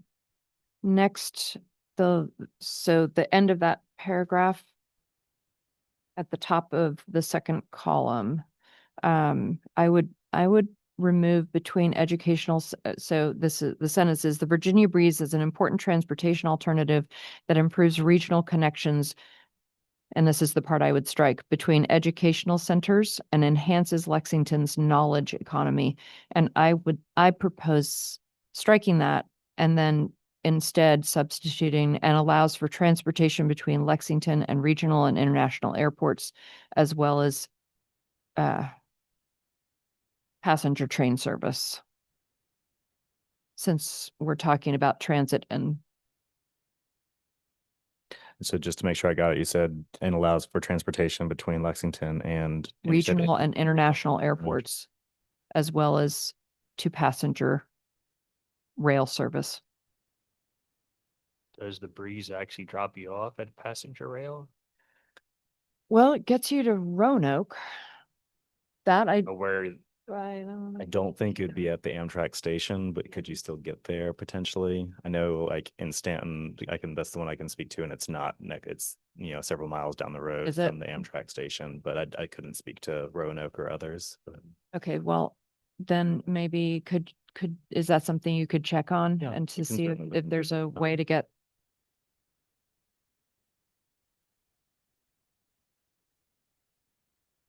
And then the last paragraph, the Cars Creek Park and Ride lot has 20 parking spaces and is located to the west of Lexington, I would say, instead of the city.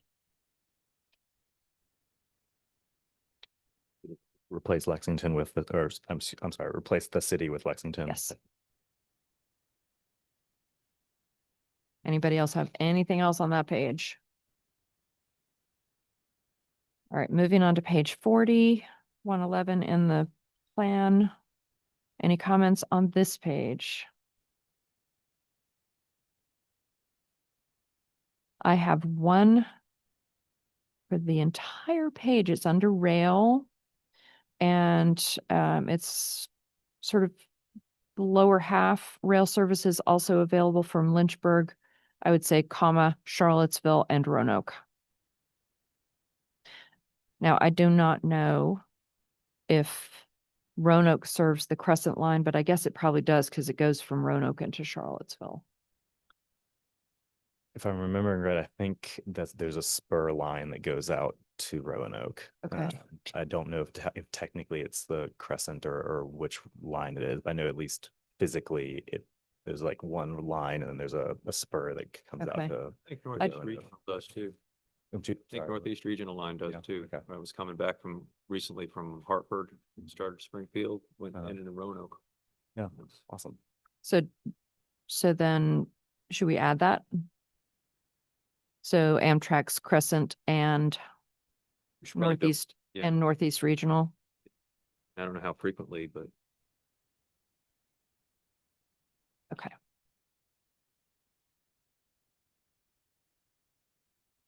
Okay. Any other comments on page 40? Moving on to 41. Any comments on page 41? 42.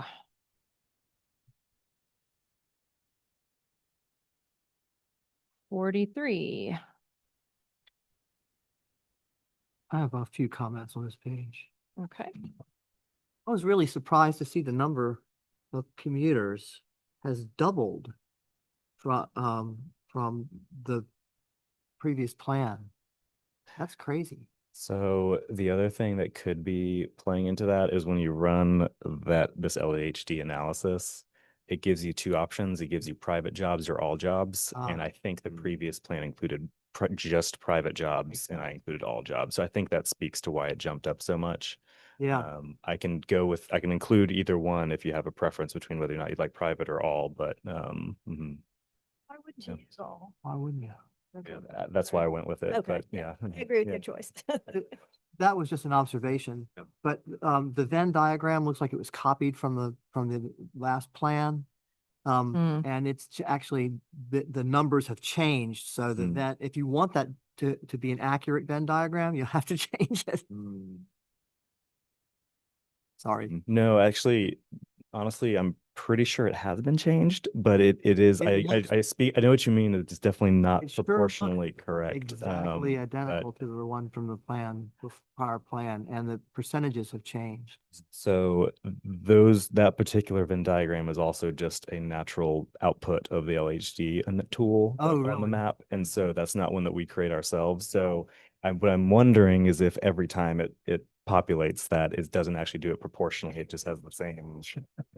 I don't know that. It very well might, and we can leave it that way. Yeah. And it just doesn't I- have to be if it's- accurate.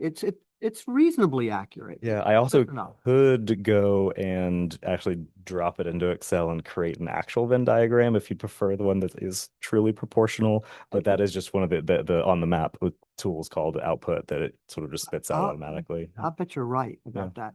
And I don't know that I would spend the time. Okay. Yeah. Is there a way to get that crisper though looking? It's very fuzzy on I mine. can do my best for sure. Okay. Okay. Both the map and the Venn diagram. Yeah. Actually, the map is pretty good. Yeah, that looks Yep. It's just the Venn diagram on mine. And the photos are crystal clear. All right, next, sorry, Charlie, That's did it. you have anything else? That's Page 44. Well, this is the page All where right. public comment point about traffic calming Mhm. features Mhm. appears, right? We might want to adjust that. If others agree. So is this, who made the Right. designation of low? Of traffic calming features as being low? Are we free to change that? I believe you'd certainly be free to change it. It Yeah. certainly is probably just as part as the previous comprehensive plan. What do you mean? Because usually I associate like speed bumps with traffic calming and, Bump outs. yeah. Bump outs bump and, out. traffic circles and, I mean, we have a lot of natural traffic calming and that's the cars parked on the street. I mean, really, that does keep our speeds down and that's what we do consider as traffic calming. Yeah. True. I'm not sure where, when your speed limits are 25, I can't think offhand where we need additional traffic calming, but you may have identified some spots I have not. Jeremy, do you have any suggestions for how how communities that are, you know, have these very narrow streets, Mm. but have in those very narrow street areas, you've got conflicts, you've got traffic accidents, and, you know, what's your experience say in terms of things that work? That's a good question. I think I would want to do a little bit of digging to really be able to speak to that directly. I think you're right that it is always that the balancing act of what type of, because you'd even mentioned like where you put the bike parking so that it's not encroaching, creating issues. Like just there's always that balance, because especially when you have so little space, how you best make use of that space is a challenging balance to find. And what would be most helpful? Would it be, you know, putting in, you know, I don't know, street trees so that there is some level of like physical barrier between the roads and the sidewalks? Or would it be you know, adding a bump out here or that kind of like, whether or not the issue is traffic going too fast and not seeing the pedestrians, or just there not being enough it's sort of context specific. And so I don't know if I have like a singular answer to Right. speak to that at the moment, unfortunately, but I can certainly do some thinking about it as it relates to Lexington's context to see if there's anything that I I can think come that up would with. be great. And then do we want to suggest changing this from low to medium or moderate? I'd be fine with that myself. I mean, I think it's been brought up in public comment, and I can certainly think not just downtown, but of places where I think there could be some more attention to this. I mean, there's a place very near where I live where the Limekiln Bridge is, where you come up off Woods Creek Trail, and there's kids coming through there all the time, and people fly right over that bridge. And there's a sidewalk on one side, and there's not, you know, and it's very hard to see somebody coming up the trail from there. And, you know, Yeah. like, I'm not saying that we should take action about that particular matter right now. I'm just illustrating that Right. from looking out, Yeah. you know, my front door, I can see one where I think speaks to what we've heard from the public tonight. Absolutely. Um, okay, I have a question about in the first paragraph. It says UDAs coordinate land use and transportation planning efforts and are intended to embody the principles of traditional neighborhood design. And then it says traditional neighborhood development embodies. So different? No, that's probably should just be changed to design or and Okay. or, you know, it's often abbreviated to TND, and I might just put the parentheses in there and do that instead. But yes, it probably should have been, Okay. But they should have they been. are this, we're talking about the Yeah, same thing, Same right? thing. Okay. Sure. Mhm. Right. So yes, let's do T and D. Okay.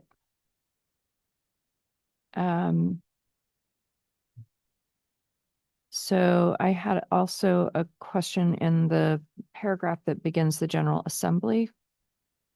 Mhm. Let's see, as well as in 2014, House Bill 2 was passed, now known as Smart Scale. I don't know that we need to have House Bill 2 was passed in there. I think we could just say Smart Scale was signed into law. Or Smart Scale, which concerns prioritization of projects funded by the Commonwealth Transportation Board, was signed into law, so that the clause is together.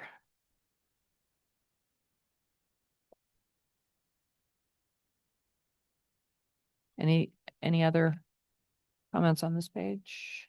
I don't even think you need signed into law, just put it with the next sentence, Lynch Transportation Project eligibility for funding.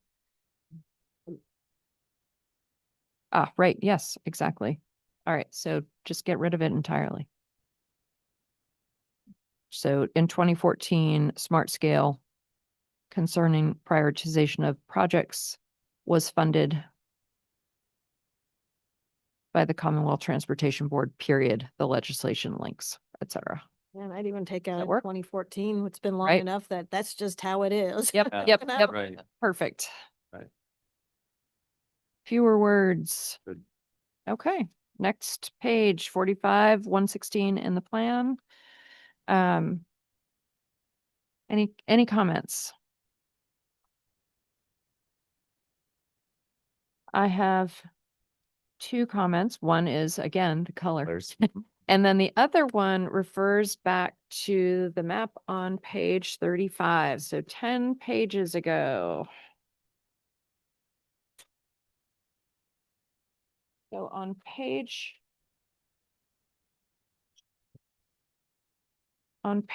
35, we've got the annual average daily traffic for 2024. Mhm. And on page 45, we have the projected annual daily traffic for 2050. So 26 years later, and traffic has gotten better. People are walking, riding their bikes. Is that what we're assuming? So, So we've got the areas that I circled are the area that is just on the map, just above East Washington Street. So that's where Jefferson and Washington and Main all together. The area that includes, let's see, Nelson has gotten orange. So. mhm. the area that includes, well, my block of Taylor Street. It's currently says it's in the 1,000 to 3,000 trips per day, and in the future, it's not even being counted at all. And then there's an area on Jefferson Street. So I'm just saying that it Yeah. seems unlikely unless we're sure. going to say we think that all of the great things that we're doing are going to lower the number of cars, in which case we should make note of that. Yeah, I would say that I know within the appendix, there's a table that actually lists the data, or it should list the data that should be represented in these maps, in tabular, or I guess in tabular form. And in that case, it does show that there is at least a few percentage point increase sort of across the board. In most cases, I don't think it was a big enough increase to necessarily bump it up into the next category. So I think it's not surprising that in most cases, the streets didn't change. However, I will go back and double check. A member of my team made these maps. I'll go back and double check that they are in fact representative of the same data that's shown in the table in the appendix to ensure that that's actually accurate. Yeah. But yes, I'll certainly double check that. Right. And actually this whole area down at the bottom of the map, Mhm. sort of in a circle around Thornhill, doesn't show up at all. It's just blank. It's missing. I'm sorry, could you explain? Sorry, on page 45, Thornhill at the bottom. Uh-huh. Oh, on the Oh, previous one. So you're right. That again would speak to VDOT's data, and certain, like, it's not uncommon for them to have more existing data than projected data. Okay. Mhm. Then I would just make note of that Okay. somewhere to explain it. Yeah. That's all I've got on that page. Page 46. Any comments? Anybody else wondering about going back to two-way Main Street? wanting to go back or just? Well, it's on here. Recommendations from the downtown enhancement yeah. plan. And it was just at one portion of Main Street, not the whole thing. It was Which portion? off of Nelson Street heading south. So not instead of waiting all the way to going down Jefferson to what is that, White Street? Yep. So you would be able to turn at Nelson Street. You'd be able to go right, make it two-way starting from Nelson out to south of town. Right? Interesting. Isn't that right, Arnie? Yeah. Correct. And then Main Street gave serious consideration to that a couple of years ago, just, Right. batting around. But now, it's tough to make that kind of change because Yep. things are oriented. That's right. It was hard. It was hard when it first happened. Yeah, right. The one-way Main Street was hard. So I would say converting a portion. Yeah, right. Not to scare people too much. Exactly. Maybe it's just me. I don't know. Okay. So And then the other question I have about that is the downtown enhancement plan accepted by the city or adopted by the city? Accepted. Accepted. Yeah, it doesn't mean we did, it was before my time. They did not commit to doing all the projects in there. So Okay, a lot of times we'll just accept plans, not adopt them. I see. Okay, thank you. Any other comments? Okay, next page, page 47, 118. Comments? Suggestions? This is a wholly new section. Mhm. Very good. I Thank like you. it. The only thing I had was the second paragraph. The plan identifies 5 high priority corridor projects, improvements along Waddell Street, connecting South Main to Wallace. I know what that means, but South Main already connects to Wallace. I just wonder if we want to say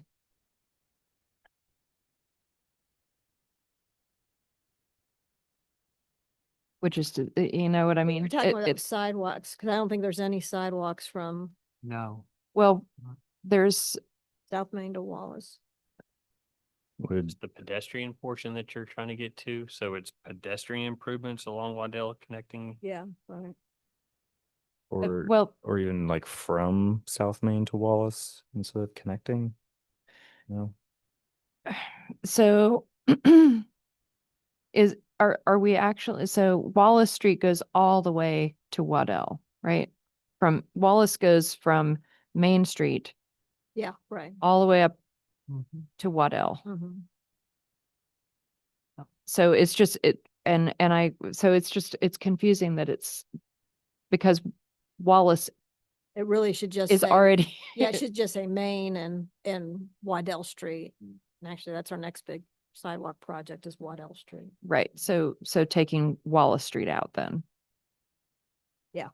That's true. That'd be good. So improvements along Waddell Street.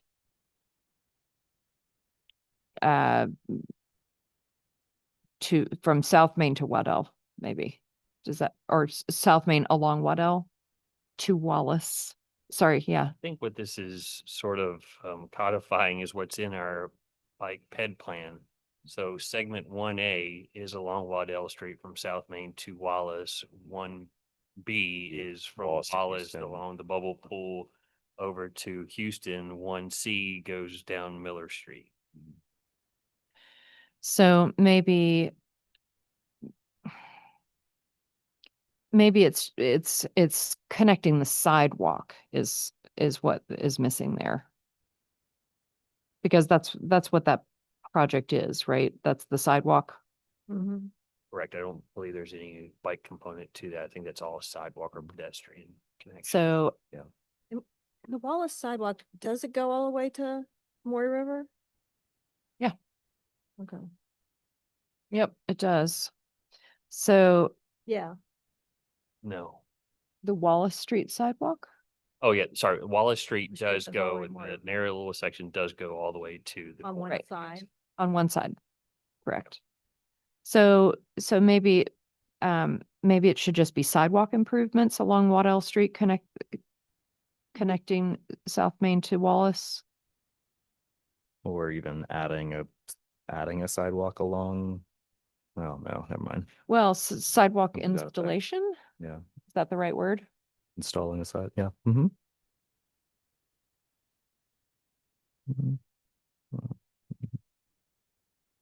That's the only thing I have on that. Mm-hmm. Anybody else have anything on page 47? Okay, anything on 48? 49. It did bring our capital improvement plan and it's online if you do want to get the numbers from there, but you said you were going to contact me. If, Might be I mean, I would easier. trust yours numbers more than theirs. Yeah, that's what I thought too. So either I wrote them on here or I can give you It's great. one of us can give you the link to the. Perfect. Thank you. online. Okay, anything else on 49 then? Page 50. 50 was where they were, I guess Tori brought up her point Yeah. about connecting. Adding the connections to the county. Yeah, Yeah. right. That we need. Mhm. Yeah. So that's in the fourth bullet where improved multimodal connectivity, is that right? Yeah. Between neighborhoods and amenities as well as between the city and county Mhm. on, are we talking about everywhere? Are we talking just, like, I would say not just 11 north of town, but also 60 going east? Mhm.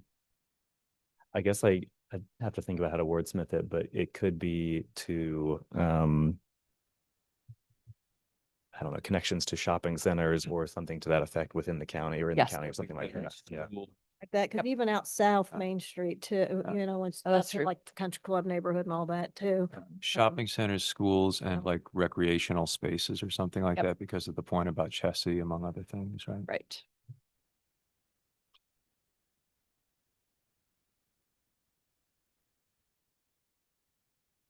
Okay, and then is there anybody else have anything? I've got one more sentence that I'd like to Mhm. clarify.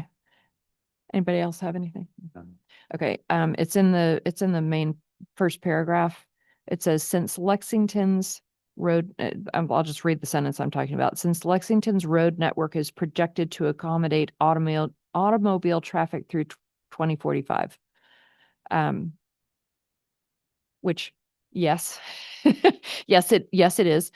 So I'm suggesting since Lexington's existing road network is expected to accommodate projected automobile traffic. Does it mean it's adequately, I don't know, no, I don't really.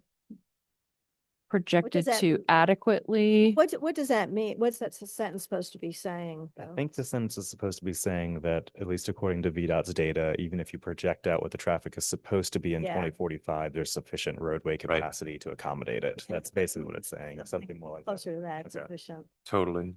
great. adequate. It's saying we need to focus on pedestrians, bicycles, and safety, not more roads for cars. And to that end, maybe flipping the sentence instead Yeah. of burying the lead. Yep. So say transportation needs focus heavily on pedestrian, bicycle, and safety improvements because Lexington's whatever. Yeah.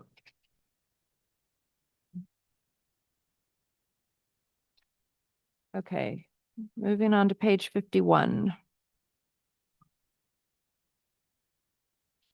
All right, and this is the map 9.6 that you said Be updated for sure. I was is not gonna wait correct. until we finalized Okay. what the projects were gonna be before Right. we updated it.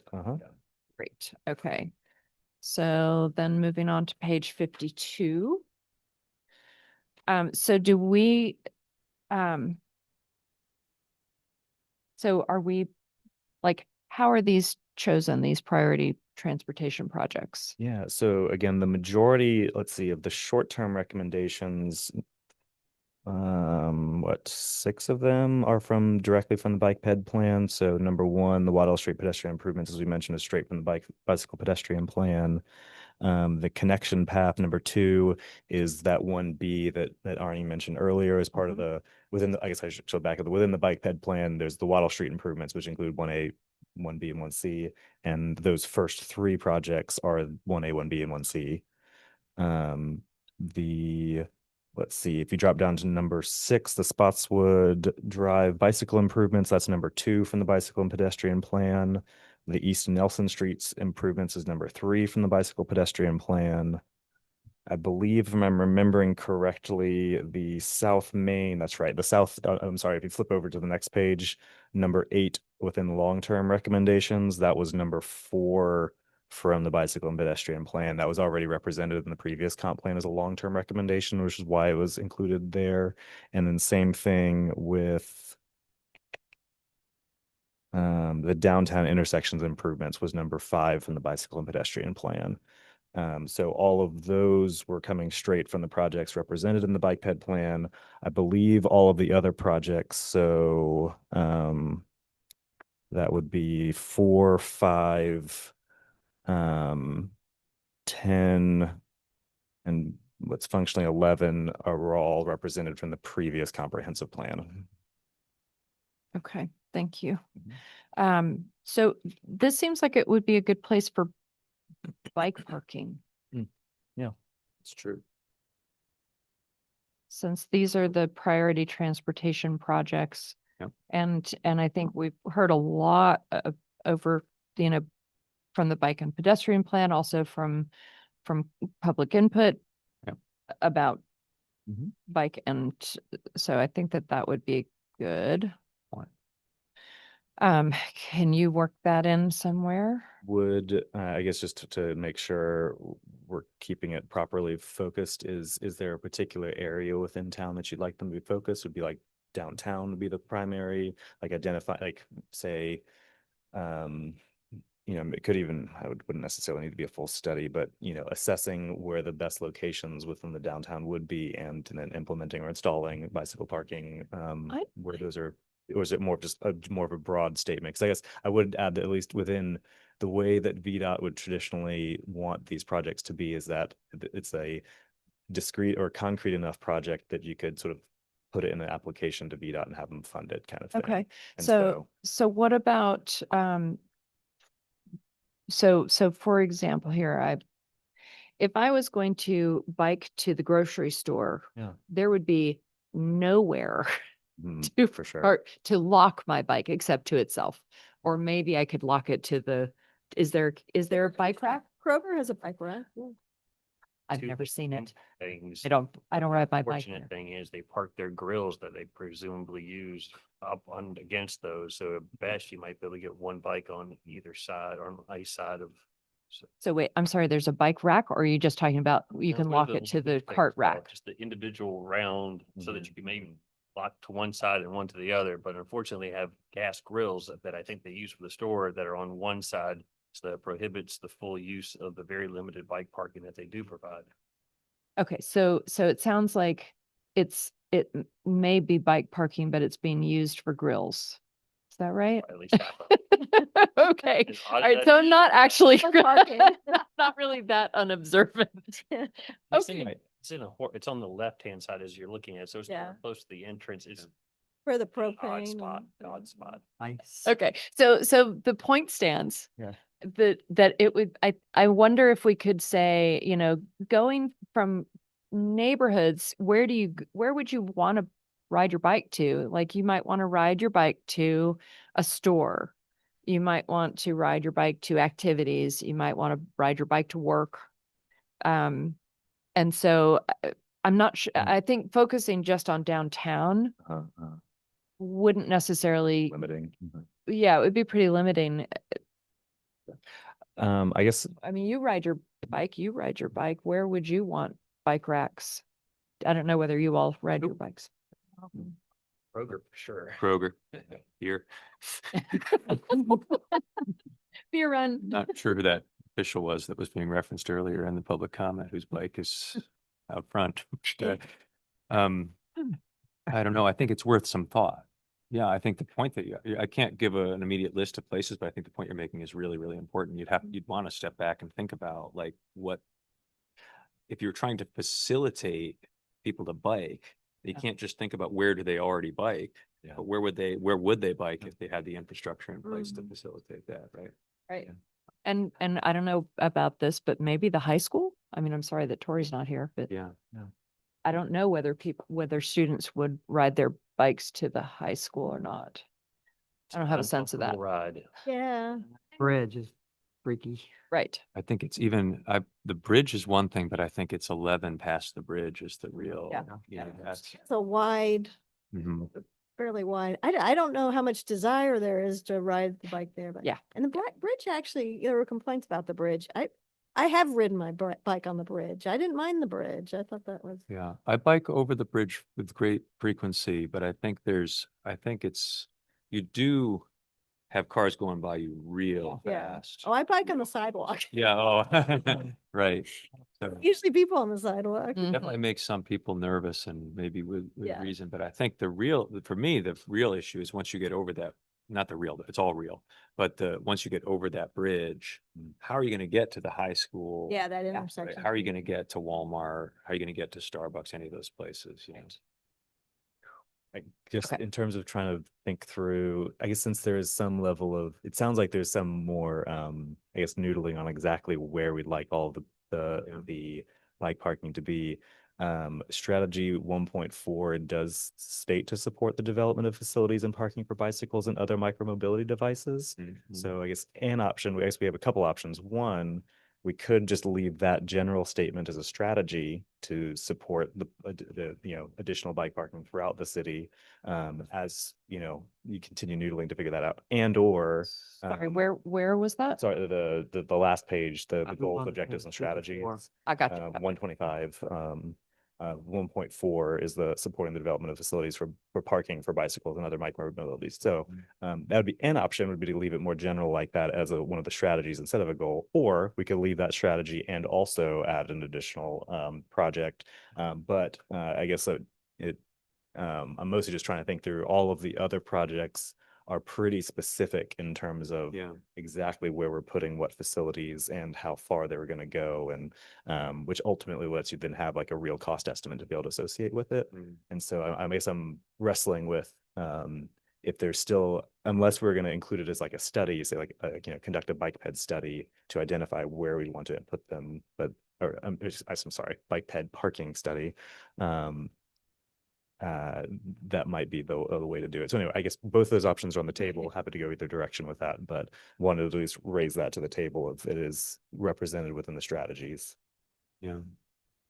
I like the idea of having it in the priority transportation projects, but I also see what Yeah. I see what you're saying. And I have a question. Does anybody know, are there bike racks at Lilburn Downing or Waddell? We did have them, yeah. Pretty sure there are Lilburn down. Yeah, there are at Waddell, Okay. Yeah. some, yeah, and they're used. for sure, Yeah, they are used at Lilburn. I guess maybe another option now that I'm thinking about it is I could add, adding additional bicycle parking into the language of all these other projects. So at least all the other pedestrian projects we're already doing, adding it in there. I like that. Yeah. And Okay. I think the key thing, I'm not sure about how to achieve, but the key thing, we've heard so much about this from public comment tonight, but also the other sessions. Yeah. And it's been in there as an objective or as a strategy for a long time. So just sort of elevating, making sure that it doesn't just stay for till the next update as a strategy, but really something we take on. Yeah, absolutely. Yeah, I'm looking at these. I'm not sure that. I wonder if it feels like it needs something of its own. Because I'm looking at this and I don't, just adding bike parking to like downtown intersection improvements. The road intersection, I think it's sort of a different thing. It's like parking is not this, car parking is not the same as a road improvement. You Right. know what I mean? Yeah. How would you all feel about asking Jeremy to draft something that we could look at later? That As a- seems very reasonable. As a short-term project.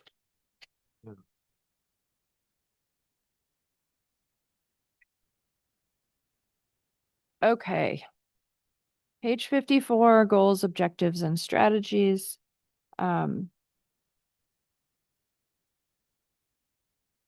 So we're going through and looking at the ongoing ones.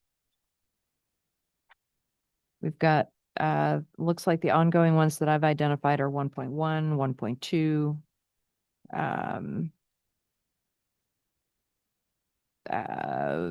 2.3, 3.1. Are there, looks like I stopped. I think that's where there was sleep involved. So, Would you like to remove 1.3 since that was completed? yes, yep. Yes, in fact, I've got done on there. So, all right. So that one goes away. Actually, on one, we had, Arnie, we had talked about, more lights, crossing signals, Mm. like downtown. Mm. And I think that would be a good one to. Yeah. That's in the downtown That's the- enhancement plan. Mm. So new signals at, I think it's 4 different intersections, and I had the note to the page before, number 9 on table 9.3. Just if we could perhaps parse that down to meet what was in the downtown enhancement plan and put that as a new 1.3, just to sort of substitute for the one that we've just taken out. Yeah. And again, or not again, but in the downtown enhancement plan does talk about updated traffic signals for specific intersections. Can And you- they just Can you say which of those are? shouldn't probably read the whole description, but if I remember correctly, well, actually, the intersections are here listed on item 9 on page 124. Ah. They're just the 4 big intersections. Okay. I think it's odd or awkward in a lot of our pedestrian crossings downtown that there's not a pedestrian specific signal. Yes. And then you always have to look this Yeah. way, that way. You can't see the lights. You don't know where the cars are coming, when they're gonna get a green arrow or Yeah. not.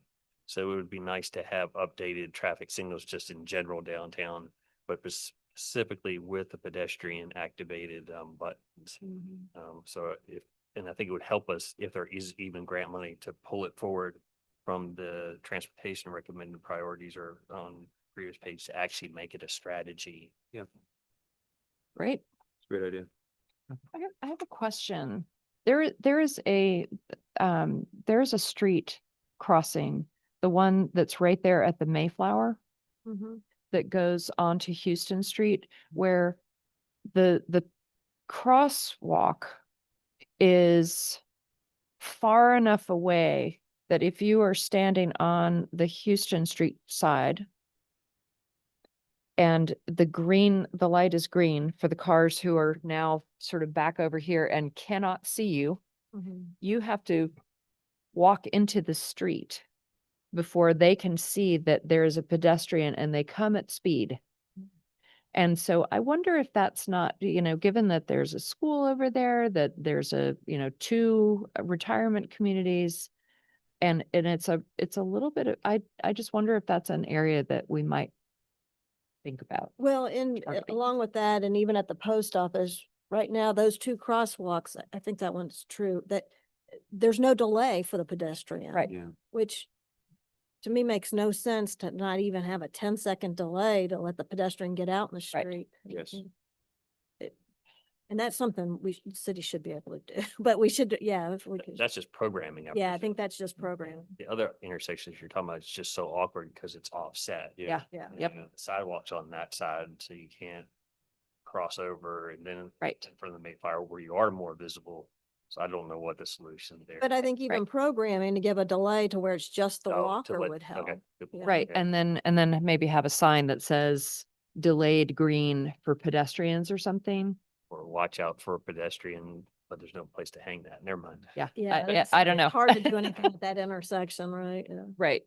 But that seems like a particularly dangerous Is it something or something? place. Okay, so is that something that might actually happen, a 10-second delay? I hope. Arnie and I have talked about it. We got to get Public Works them on. I had to talk to way back to our former Public Works director, and he was like, "Oh, we could do that," and then he left. So Uh-huh. back at step 1. Okay, so appendices, does anybody have any comments about the appendices? I'll just put it all the way out there. To be honest, I didn't look at the appendices.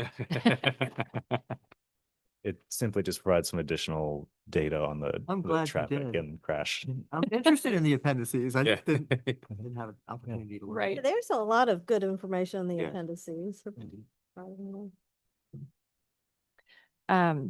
Yeah, the only thing I did was I circled some of these numbers on the bar graph. What happened in December of 2024 or the fourth quarter of 2024? I noticed it too. Easy. All right.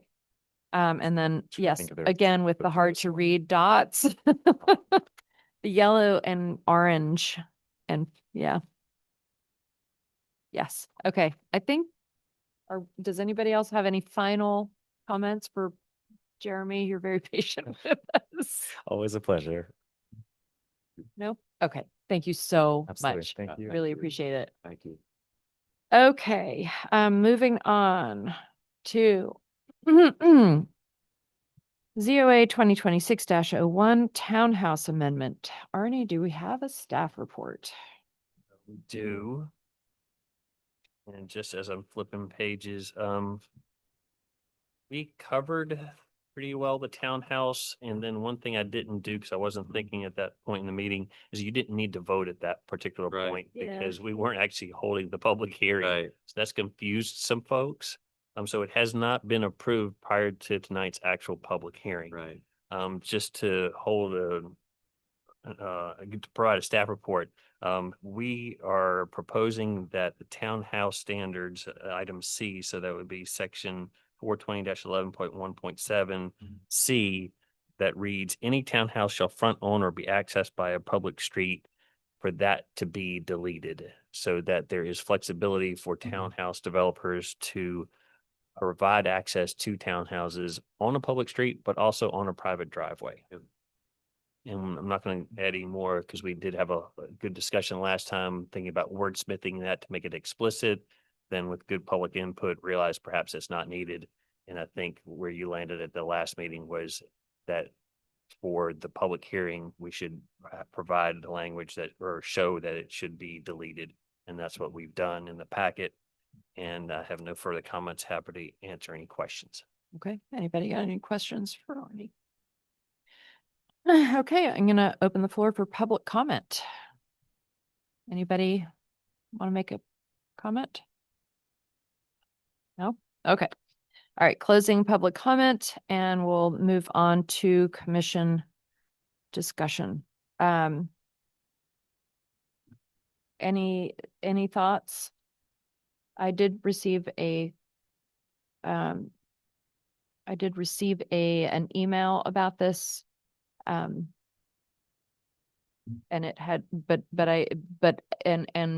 it was from Tom Contos.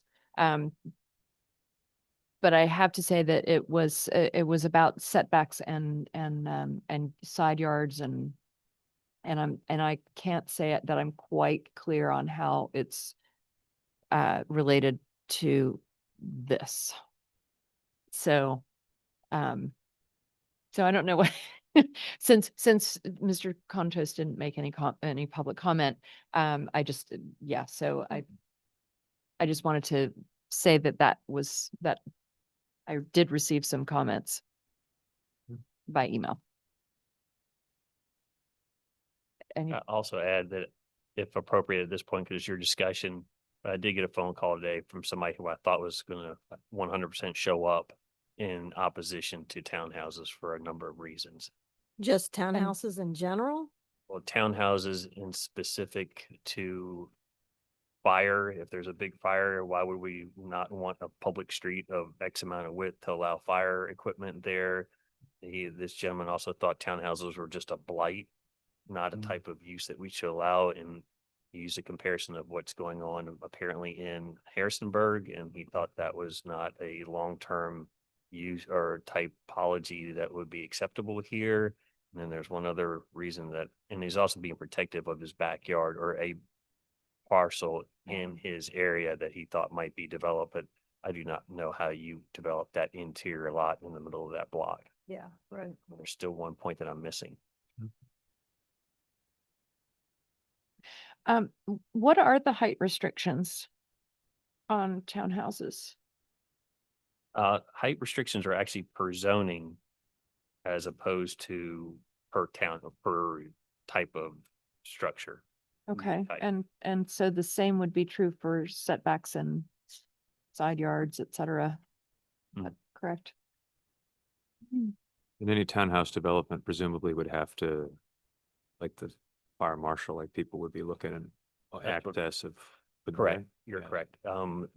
Just because we allow it on a private street does not mean the fire department is going to allow a townhouse development on a 10-foot wide gravel strip. Right. We have enough experience with weather burn, private road, certain pavement width issues, honestly, there. And also with more recently, the cottages over at Kendall, Mhm.